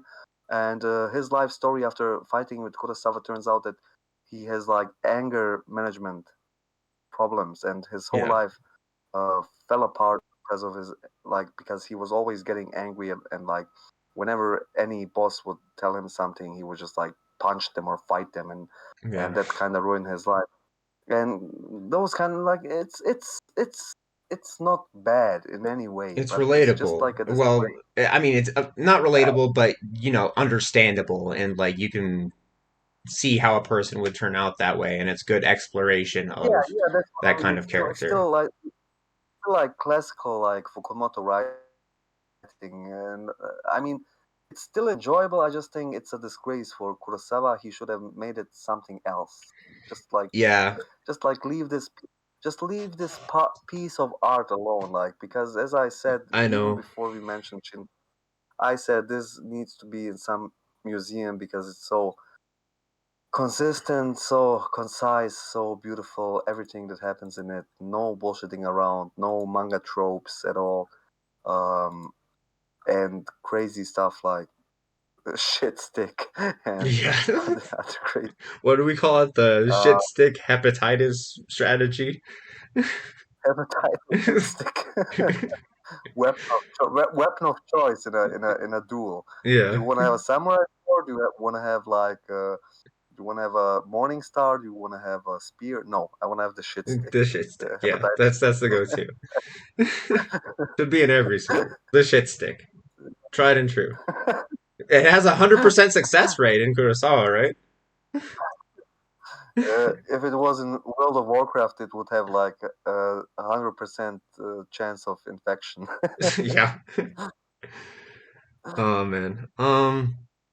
But yeah, I guess we should so now that we've reached this point, I can probably say, that metaphor of like looking, not metaphor, but that imagery of looking at your hands like comes up at the very climax of the final arc in Kurosawa, where Kurosawa is like picturing, like he's imagining like worker ants and how they like lay their lives down for the colony, No, no, and like no, no, no, no, no, no, not yet. Do you want to like talk about the war arc a little bit, like the park war arc, to like build up a little bit because I think it's a little bit like it disgraceful for that scene okay, yeah, to yeah, just like it deserves better than me just kind of blurting yeah out the like most iconic scene of the entire series. Okay. yeah sorry but yeah Yeah, no, that's you're all right. right. You're right. No, it definitely does. So, okay, what do you want to talk about in regards to that? Okay, so the homeless people are being like bullied by these, of course, conscienceless, delinquent little punks. And Kurosawa wants to protect them and their park. Uh, it's interesting that there's no police involved. That might be connected with the Japanese stigma that police shouldn't protect homeless people at all, like they don't even exist. Mm. And Kurosawa is like teaching them like these fighting techniques because they're like totally useless homeless Yeah. people who never fought in their fucking life. They're like Kurosawa if he never had an epiphany, basically, in a way. Right. Um, Just hopeless. and yeah, Yeah. and I get what it you mean. takes him a lot. It takes him like a lot of convincing to make them like even try to fight, like to put these traps and everything. And like the pivotal character of everything is the old granny in the tent. Oh yes, yes. I remember her. The the What was only it? the only female yeah, the only female character in the homeless camp, which is probably like the ugliest character, Uh, no offense to her, which I've ever seen, but it's still so she's still so cute and you she is still very care cute. about Yeah. her. Yeah. What's her name? Akane, right? Because Yeah, I yeah, remember yeah, she says like if only my name was spelled with an O, it would be Okane, which means money, right? I think that's right. exactly, exactly, Yeah. exactly, exactly. That's fun. Yeah, she's Akane, and she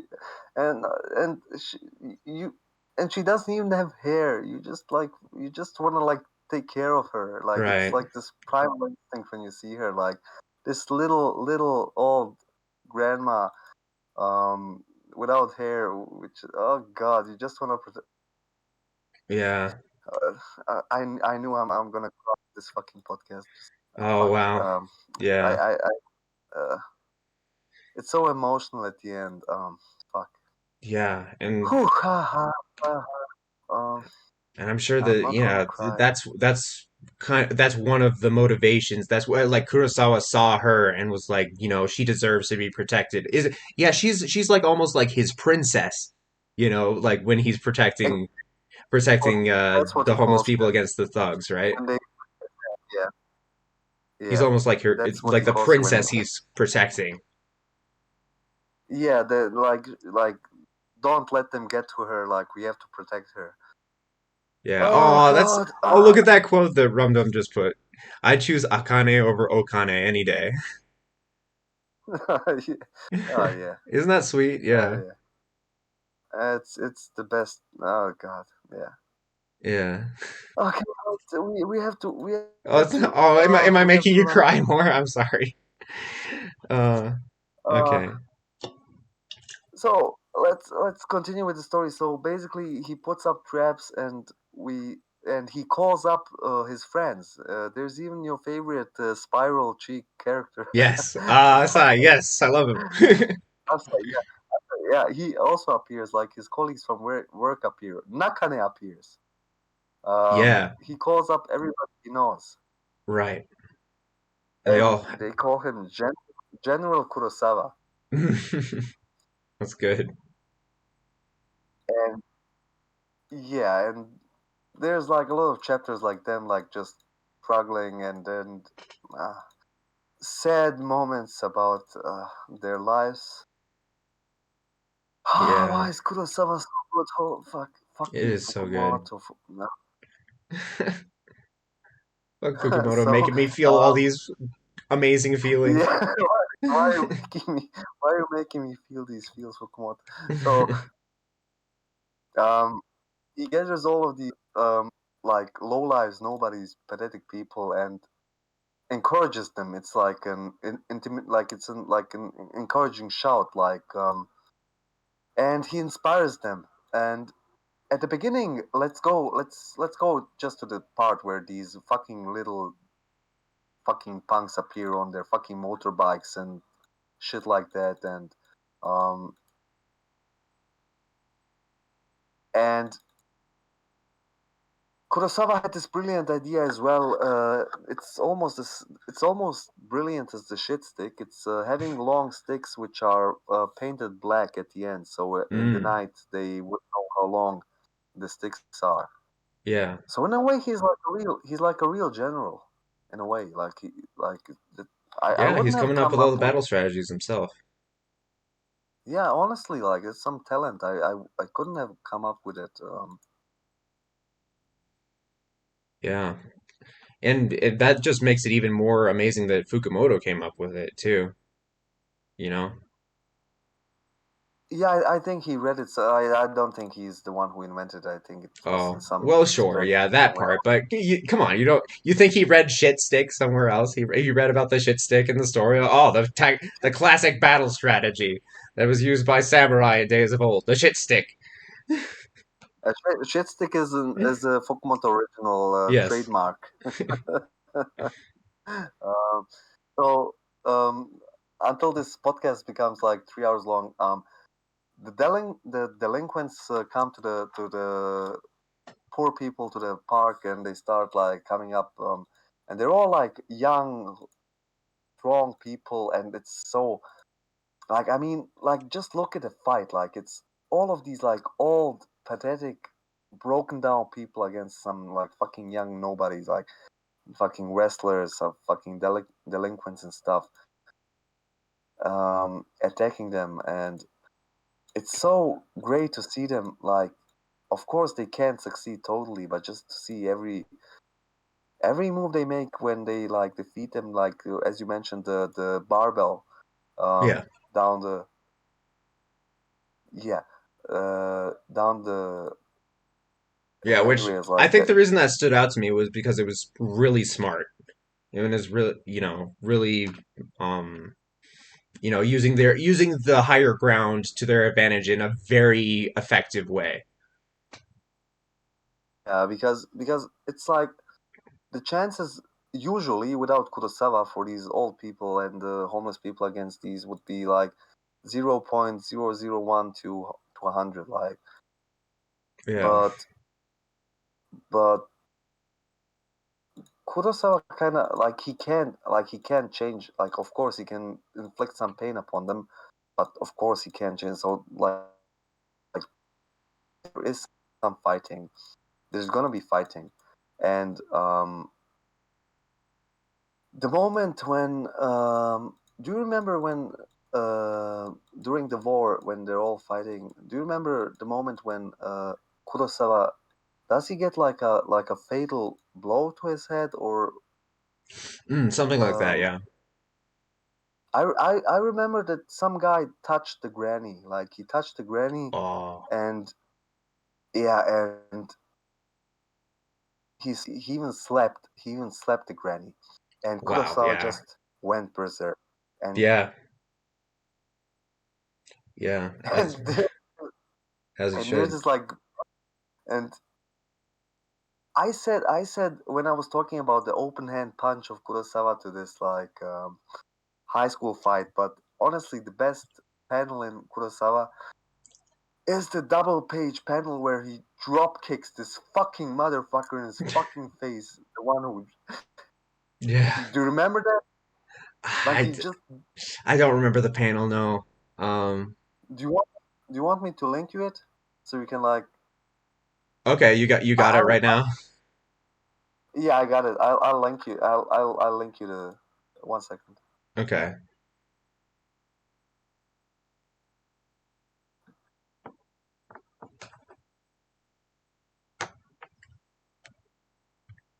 let me see. I wish we could show this on stream, but we're gonna put this on YouTube, and there's been people that have taken down videos for showing Yeah, manga panels. I can say it's chapter 85, page 6. Yeah. Oh wow, yeah, that is a Yeah, great you drop kick. see what Holy I mean? crap, that must have felt so Yeah. satisfying when you were when you knew everything that was behind this kick, right? And Yeah. it's it's like it's better than fucking shonen. Like see the anger in his fucking face. It's Yeah, like, and the God, fact that he's that's putting all of his weight into that single kick. You can just feel the ferocity in him and the anger at what he's done. yeah, and that's why I love this manga so much, man. Yeah, so And dang after that, powerful. he just goes, he just goes berserk, and he just starts like. At the beginning, he Yeah, was timid, as we said. And anybody who was listening from the beginning of the podcast, if good they were job. paying. Yeah, I know. Yeah, We thank. yeah. I mean, I like the middle part of the podcast was basically Rinshan describing to me what happened in like the middle section of the manga, and I was just like, man, I No, should have read this, but yeah, we already talked about how Kurosawa was very, very timid at the beginning with his first real fight with the high school kids, and he was just instinctively like open hand punching them in the mouth. And now you see him like in berserk mode. He's yes, he just has like completely fucking dropping. changed. Yeah, and he's just like this fucking raging beast monster, just like kicking, destroying Yes, everybody with all this around him. righteous anger. Exactly. And seeing this beast mode is what actually motivates the other homeless people, and they also start like fighting. Yeah, The only and these little stupid brats, I they are like kicking down so much and punching down so much on Kurosawa.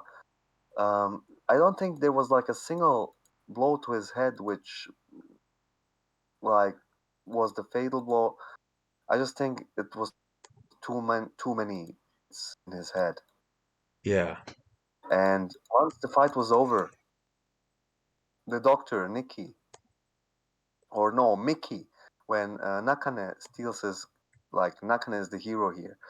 Um, he steals his like keys, and and this fucking Mickey gives him money, like here's money, and Nakane fucking punches him in the face. Like yeah. I this don't is need your money.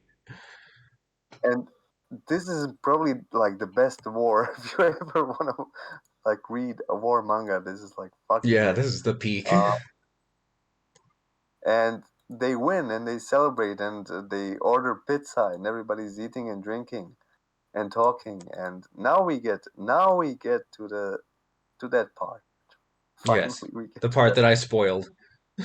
Yeah, not really spoiled, but part where let's say Kurosawa just wants to lie down a little on Granny's lap, and Yeah, everybody around him before we go into it, everybody around him starts crying and thinking, why did we feel so powerless, so insecure in our lives when we had so much like the same realization actually that Kurosawa had with his hand punching. It's like the same realization he had earlier because of his epiphany, trying to um, first epiphany, then trying to get popular, then failing, then it coming back, then randomly challenging, like like. But it's the same thing. Like they're also only right now after seeing Kurosawa fight, like even like considering that they could have made something. Like why did they feel so worthless? yeah, yeah. Why didn't they just try? You know, why didn't they just try to make something happen?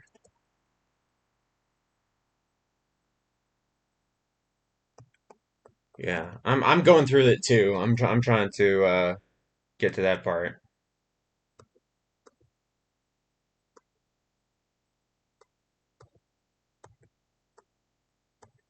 Um,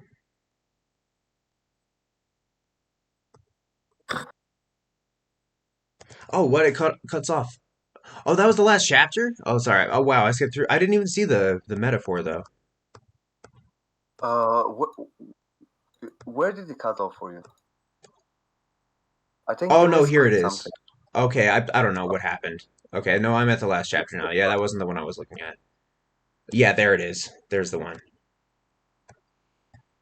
Yeah, it's just kind of like as he's like fading out of. Well, do you want to say anything to lead up to it? Yeah, I'm gonna say just before we get into the, because we experienced it before in the manga, like there's like the, let's say, conscious part of Kurosawa, which he's like not the conscious part, like the part where he's like justifying himself and trying to fit in and everything. And then there's this like spirit, like his soul, which is always like pulling through. And this moment when he's almost like unconscious, and, and before we get into unconsciousness, I just want to say, even Mickey and even like the opponents respect him after the fight, and they all gather around him. Yeah. We are at the final chapter, Minna, right? Yes. And he says like he's probably dead, and then he just get punched like, "Fuck you, Kurosawa can't be dead." Yeah. He's not And dead. everybody, everybody here just respects him and loves him so much. It's so beautiful to see, honestly. Everybody's gathering around him, and yeah, now as Fukumoto also put the same imagery when Akagi is dying at the end of 10. He has some he has something for this imagery of like these, I don't know if it's like blood veins or if it's like different layers of earth, like this imagery where something just implying that we're getting into the subconscious in a way. Yeah, that we're diving deep into what Kurosawa is, who Kurosawa is. Yeah, like his deepest conscious. And yeah, now we get to the kid, and Yeah. that's that's the kid, and And that's the part where it starts, where you gotta bring some tissues, man. right. Yeah, this is the most. Yeah, this is what sticks with people the most. This is the most like it stuck with me for a long time. That's why I remember it so vividly. It's just this there's just this metaphor of well, I mean, we're just gonna have to describe it, you know. It's just Right, how about I'm gonna slowly like narrate it, and we're just gonna like comment through every page because I think every single page deserves some comment. yeah. So right now I'm on page 6. Okay, page 6. Okay, I'm there. All right. So as we said, we're getting into the deeper layers of his unconscious, because this is no more conscious thought. He's like definitely, even the thunder in his brain, it's implying like this is something he wouldn't have thought of usually, like in his daily life. And Right. imagine imagine it's the end of his life. Like, I mean, it's literally like the end of his life. And what does he see? He sees A kid in a a random kid, and in a little straw hat. he wants with a straw hat, and it's not Luffy. Yeah, it's not Luffy. And It's and we much more can we important. can yeah, and we can move to page 7. Okay. And I think, like, of course, on this page, he's like wondering, like, what is this kid doing? Like, why? Like, it has to be like second grade already, but like he sees like he's bullying the ants. I don't know if you ever had a similar experience bullying insects. Well, I never bullied ants myself, but yeah, there were kids who did. Um, and yeah, I would kind of just watch ants, you know, but yeah, I've heard about like the typical like you put a magnifying glass, you know, and just kind of like watch a ant like roast under the sun, you know. Um, It's well, then I'm a worse person than you, because I didn't bully them in the same way. I remember during my summer vacations. I don't know why, but for some reason, as a kid, like, I don't know fucking why I did it. Like, now I feel bad about it. But I would take a glass of water and pour it the ant's nest. I don't know why. Yeah. I don't know why. Yeah, I just don't know why. maybe that feeling of power, of just like um not even power. Yeah, it's not even something that you can really like put into words. It's just like this I curiosity of don't. like what's gonna happen, you know?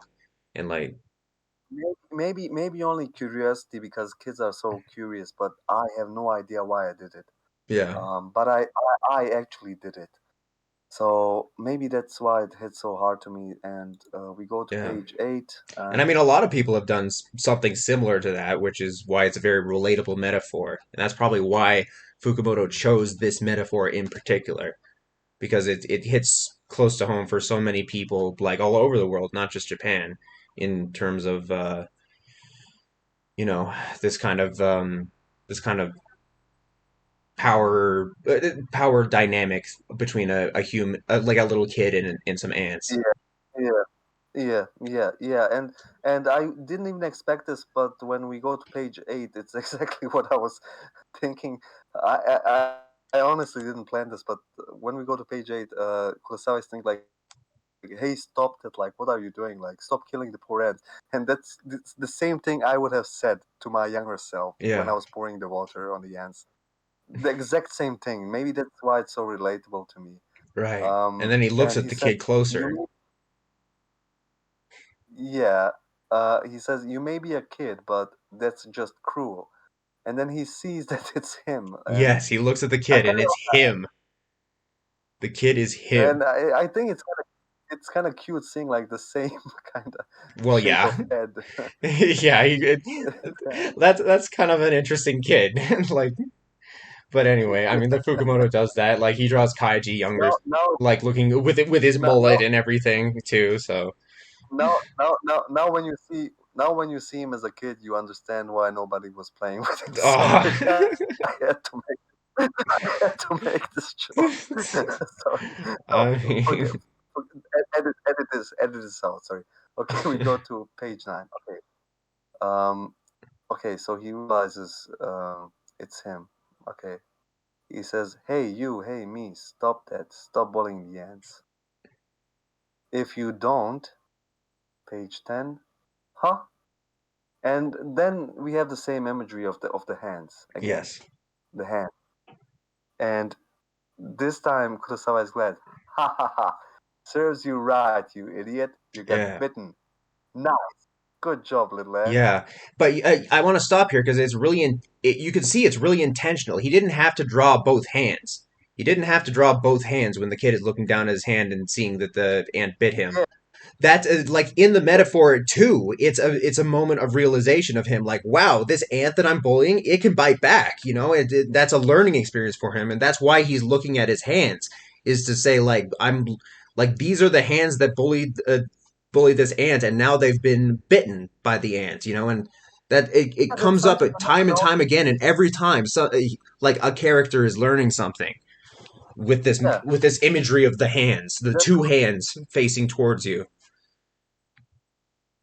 yeah, that's a very good point. Honestly, I never noticed that they're two. That's a good point. Like, wow, I even learned something new. Wow.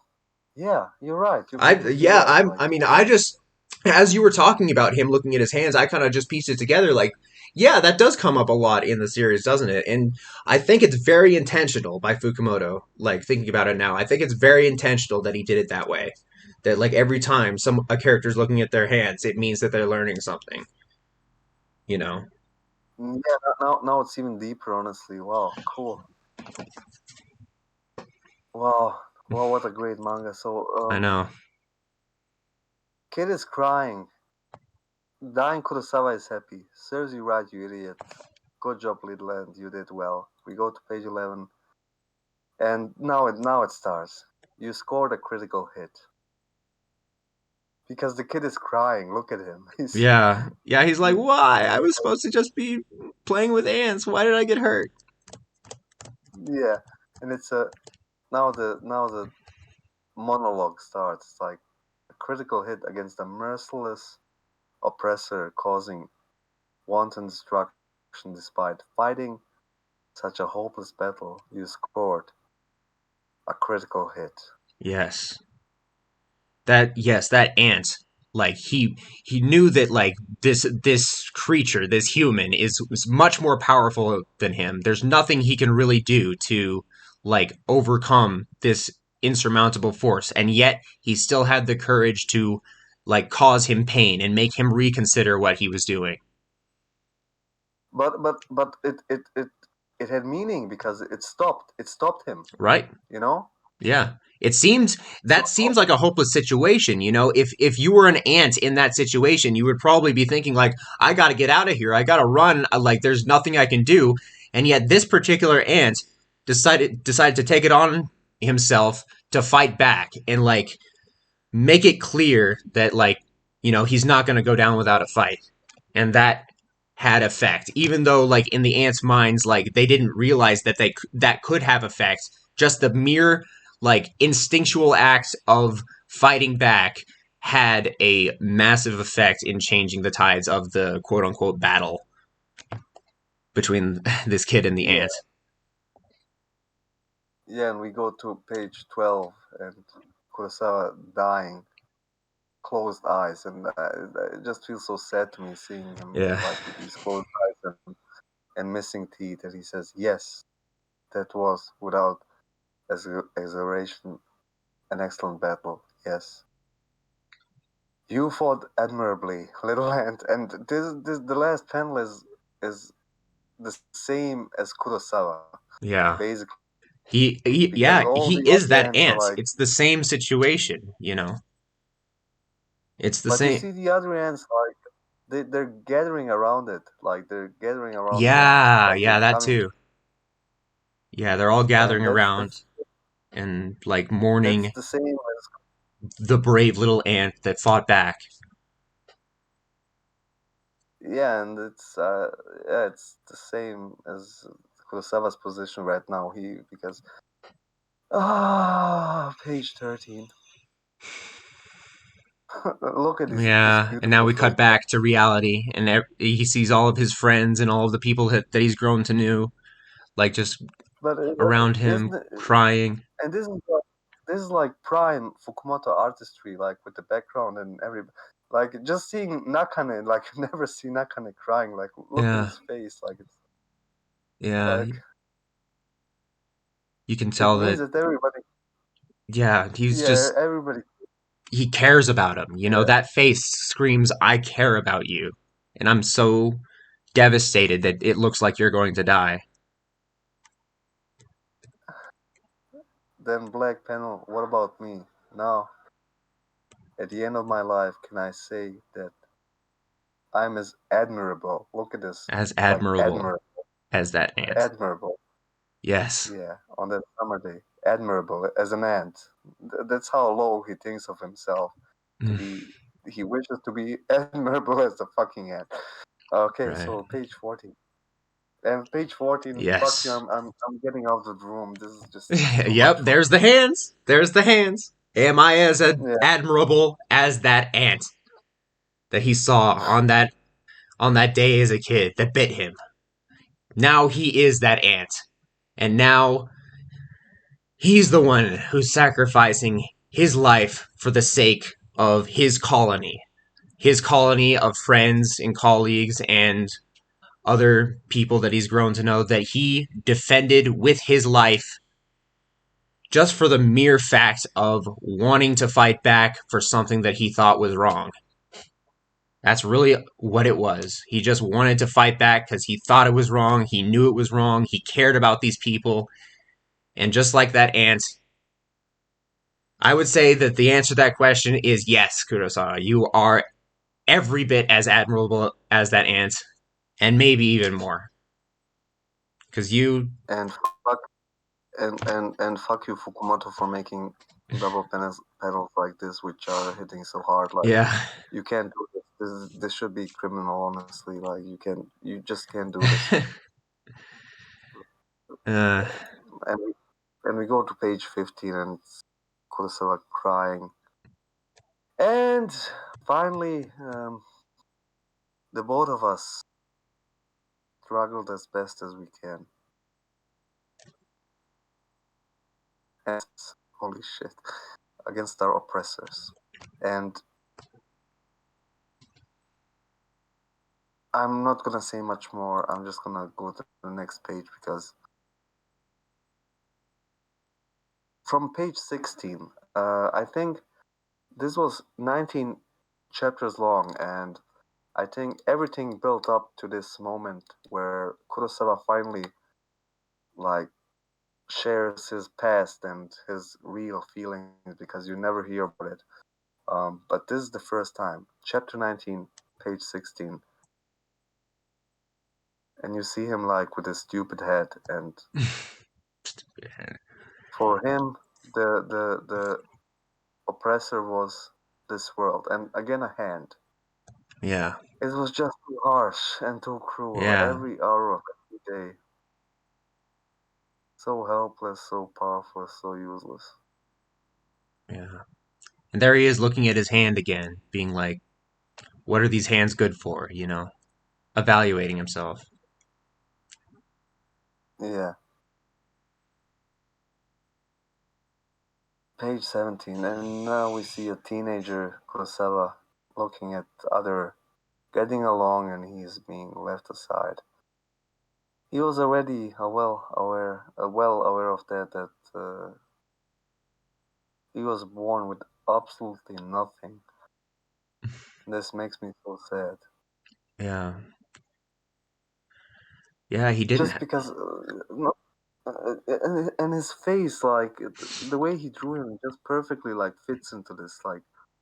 Like you can see it. Like he's just some ugly brute who is working at the construction site. And when you meet somebody like that in life, you never think about their like teenage years, about their dreams that they maybe wish that they like that they could play some instrument, that they had some talent or some anything in life. But no, they didn't have anything, and Yeah. life And beats how them down and like how that. like burdensome that is, just how much it weighs you down and just like makes you feel like all you can really do is just get by and try and, you know, survive instead It's of like like the cruel, seeking out anything. yeah, it's like the cruel hand of an oppressor, like just pushing you down all the time. Yeah. And 18. Here's some gambling. Cards that life dealt to me were beyond Uh, terrible. well, I think that that's like a visual representation of like I because that's a know, I common know. phrase. I know. But I'm yeah, just I get what you're meaning. Yeah, a little what gambling in a I'm, Fukumoto series? no, I'm just trying to lighten it Yeah, up a little so I I don't gotcha. weep here on the stream. Yeah. So he looks at the cards. Seven of spades, two of hearts, nine of clubs, four of diamonds, six of what the fuck can you do with this? Yeah, just get rid of all of them. Beyond terrible. But he says, even so, he He had still had dreams. dreams. Of course he did, because he's a human. Yeah, everybody has No, dreams. Taro. Next page is fucking Taro. You Oh, can't do this. Fucking Fukumoto. That's the image I was telling you about at the beginning when he was sleeping next to well, Taro. yeah, yeah, yeah. I mean, if I'd remembered that, yeah, this would hit me really hard.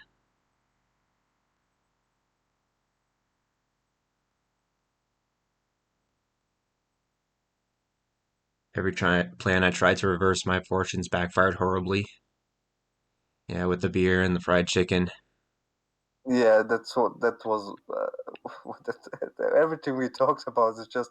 It was just like building up to this. Everything we Yes, talked about is right here in the last chapter. It's so genius. yes, everything's coming together, and it's all like, I mean, for one thing, he's like, his life is flashing before his eyes. But for another thing, we also are remembering everything that we've learned about him. And we also are feeling, that he's he's reflecting on like what his life was, and we also kind of feel like, at the same time, like he has done something that, makes his life have some sort of meaning at the end of all of it. So genius. I'm saying Yeah. this for the 50th time. This should be in some art museum. This is so Yeah. genius. Page 20. And now Kurosawa is the end. I was being crushed alive.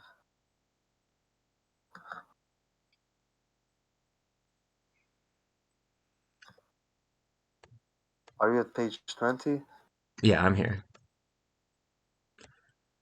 He's the end right now. Yeah, oh yeah. Yeah, he is the ant. He's being crushed alive by a bigger force. But even so, he still resisted. Yeah. And that's why people admire him. Yeah. He has that fighting spirit. That's what pretty much everybody that has come to know him understands about him, is that, one thing that he definitely does have is this unwavering spirit, this unwavering like fight in him to fight for what's right. Exactly. Next page. Again, bringing back old moments. Yeah, just Him working at the construction site. yeah, and even when he before he had his epiphany, he was still fighting, just fighting to stay stay alive, he didn't like give up. He still had his construction job, and he was still, continuing to just take hurt after hurt after hurt, no matter how much it burdened him. He still had that desire in him to want to get somewhere, even if like he didn't know where he was going. Exactly. And he says, I fought admirably, and then he asks, like, right God or Yeah, whoever's up there? Do or you have whoever's up there. to say? Yeah, because if there is Yeah. a god up there, he's going to meet him.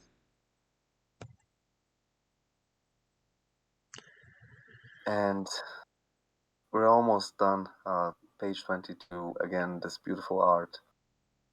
Everybody's crying. Yeah, Everybody's gathered around him like the ant, which like has bitten back at the hand. Like everybody's like gathering around him, and I think these bubbles mean that he's like speaking it out loud, and like I don't really know how to interpret these. Like, do you see these like bubbles? They're like not normal bubbles. But does it mean like he's like, um, I think I have to imagine if he's talking, it has to be like really muttered, and like he's not really speaking very loudly.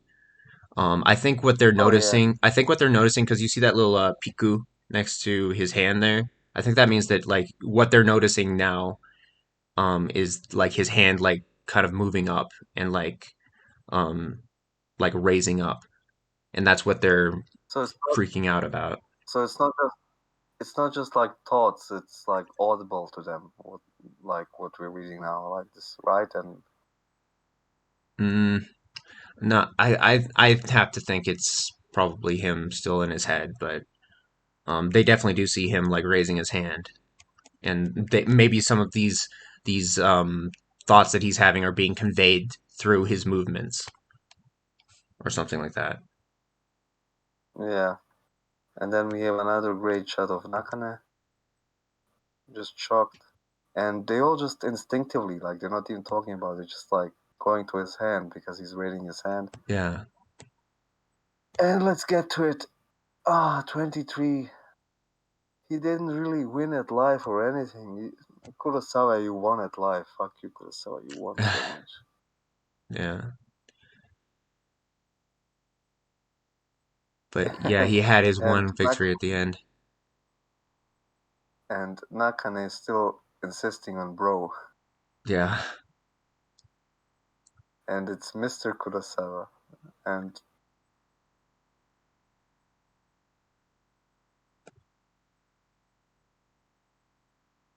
'24. Oh, this is so. Yeah. He can feel all of them around him. And what's also so great that he remembers every single one of them and their names. Yes, all of them by name. He's gotten to know all of them so intimately. And And that's what he remembers at the end of his life, like the names of the people around him. That's so. Oh God. yeah.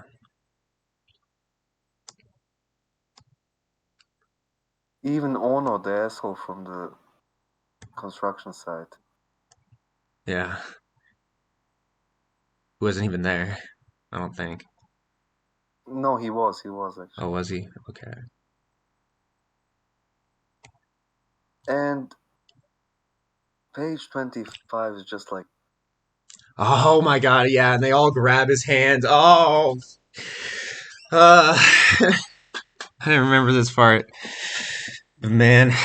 Yeah, they just want him to look, come back so badly that they're all just. Oh, now I'm starting to cry. Oh my god, yeah. Now they just want him to come back so look at badly how that. big his hand is compared.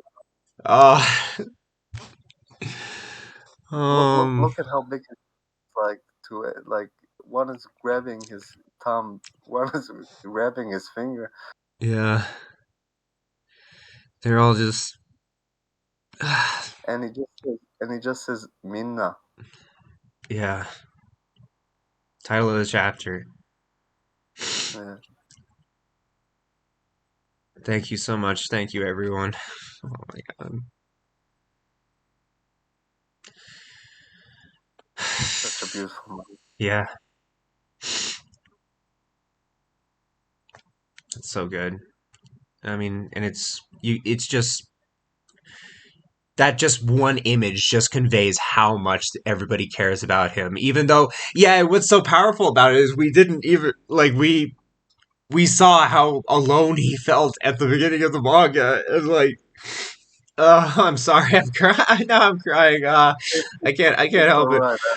But yeah, we saw how alone he was at the beginning of the manga, and now just bam, like everybody's around him. Everybody's just reaching out for him. They just see a sign of life, and they all cling to it. They all are like, "Please come back, please." You know, we he found true connection. He did find true connection at the end, and By putting some fried fish in the it in all the started with fried fish. It all started with fried fish and beer and and writing his name on the calendar, but it wound up working out so beautifully like this. Just by him having the courage to try, he found all these people that care this much about him. It's wonderful. It's beautiful. Oh, it's so beautiful. and all he has to all he has to say is just thank you so much, thank you. Yeah. He's just thanking everybody. And at the next page, w- w- at, at, at the next page, it's them Yeah. closing their okay, but it's just like this night sky, and their hands are so warm because he never felt anything warm in his fucking life. Yeah. At the end of my life, I did it. I got what I always wanted. Fucking Kurosawa. Uh, Oh god. he got it. He just by And being himself, just by being who he is, you know. and Everybody, the everybody. final page, the final page 27. I have no idea if he's like smiling or it's so ambiguous. Like this It's like a page, like grimace, yeah. It's like he's just yeah. I'm sure he is like smiling because he feels the warmth and he feels all those people around him just showing him the affection that he desired so for so much, and he's happy that he was able to experience it at least once.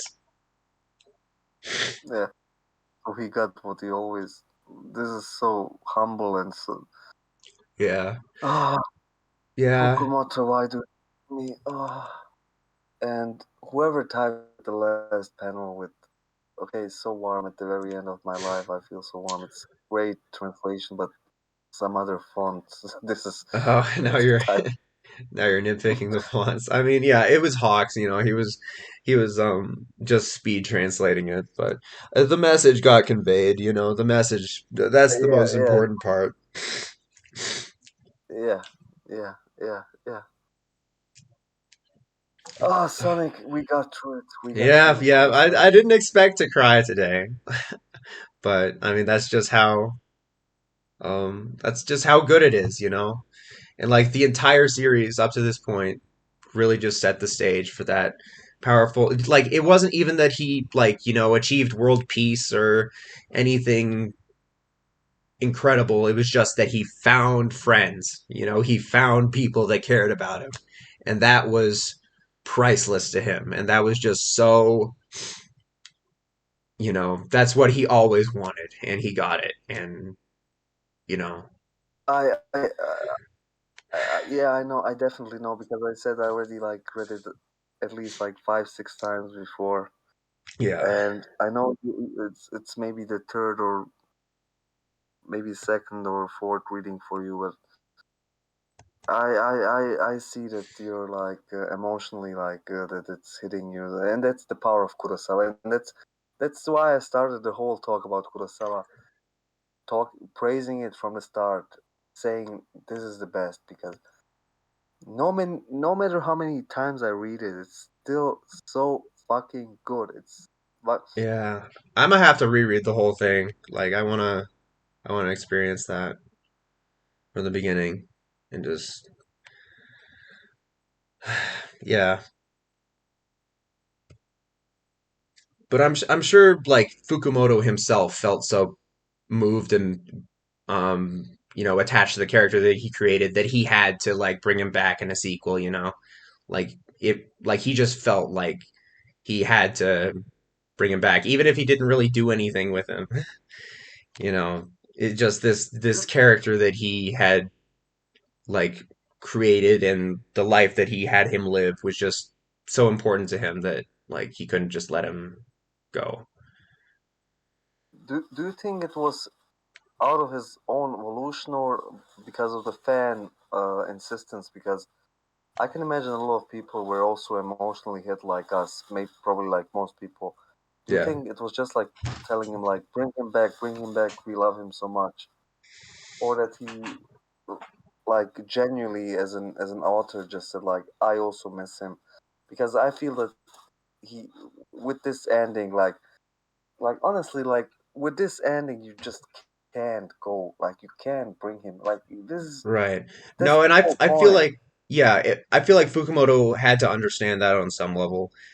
And yeah, no matter how many people like asked him to bring Kurosawa back, I don't think there's any chance that that would have swayed him. I think it has to be that Fukumoto himself wanted to write more with this character and wanted to bring him back and wanted to he just felt so attached to the character that he wanted to see more of or write more of him.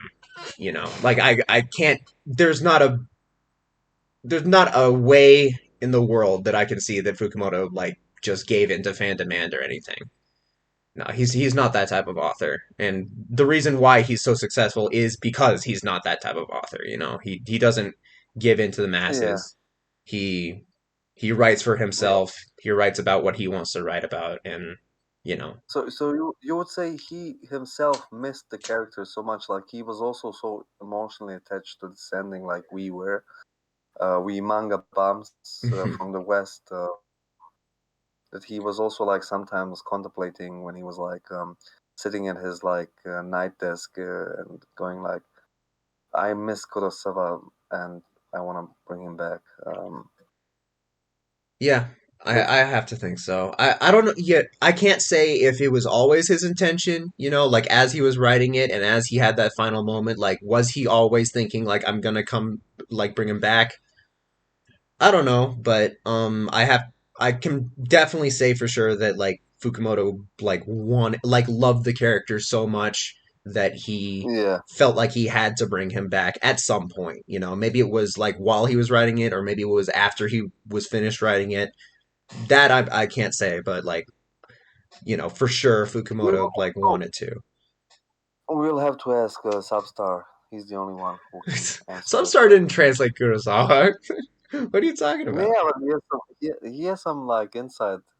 He knows like he knows he knows some He, stuff. he he knows about So Fukumoto. Yeah, well, yeah, he does. Yeah. he's very enigmatic. He's very like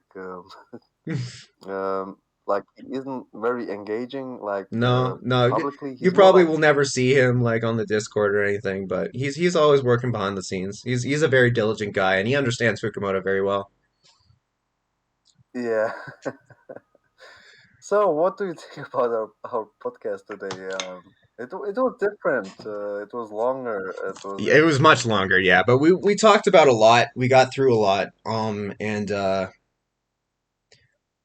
yeah, I I do wish that I had read Kurosawa before I started the podcast. Like I feel like in the middle section, like I was just kind of listening to you and just being like, "Oh, okay, well, here's some base level thoughts that I have about this." But yeah, no, no. It's fine because I prepared. I'm not saying that. Oh God, I don't want to sound like I'm the one who was prepared. But in a way, it's also kind of interesting to have you remind you of some scenes. Like unlike that, we are both like very fresh, and then we're just like gonna agree about everything, and just like it was honest. We're like Kurosawa in this podcast. We're just like honest. yeah, yeah,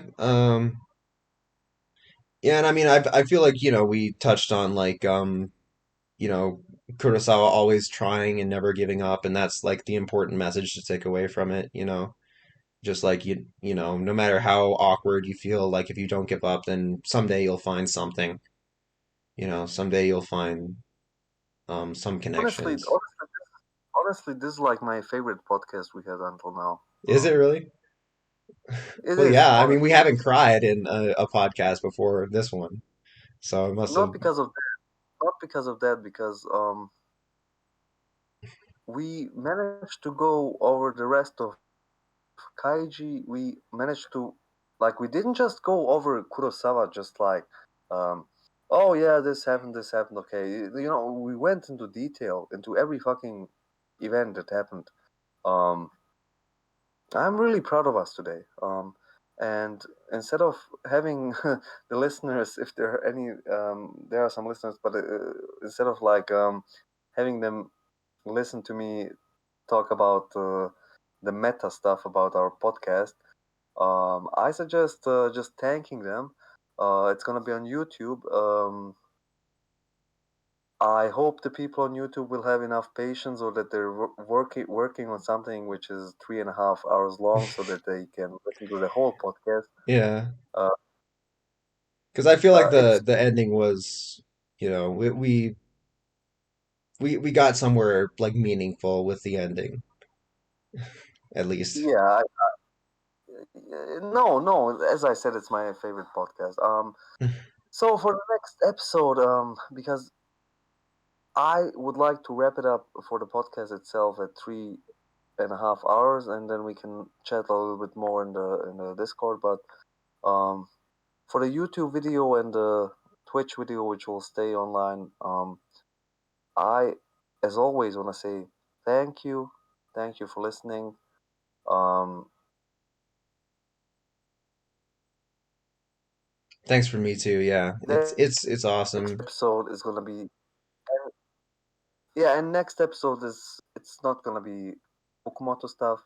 We are the manga bums, not the Fukumoto bums, and Right. we're gonna surprise you, right, Sonic? Yeah, we'll surprise you. I've suggested something already, and we'll see. Um, Yeah, we'll see how it turns yeah. out. So thanks everybody. Sonic, wrap it up, and we go to Discord. Okay. Yes, as Rinshan said, thank you everybody who listened to this whole thing. If you listen to this whole thing, we love you. And even if you only listen to a part of it, we still love you. Um, Yeah, if you listen to the whole thing, just write us, and we will make you a mod. yes, we'll freaking we'll do something special for you. Um, but yeah, thanks to everybody for listening. I hope our insights were entertaining. And yeah, we'll see you next week for something new and fresh. So, Thank you. Bye. all right, take care, everybody. Manga Bum signing out.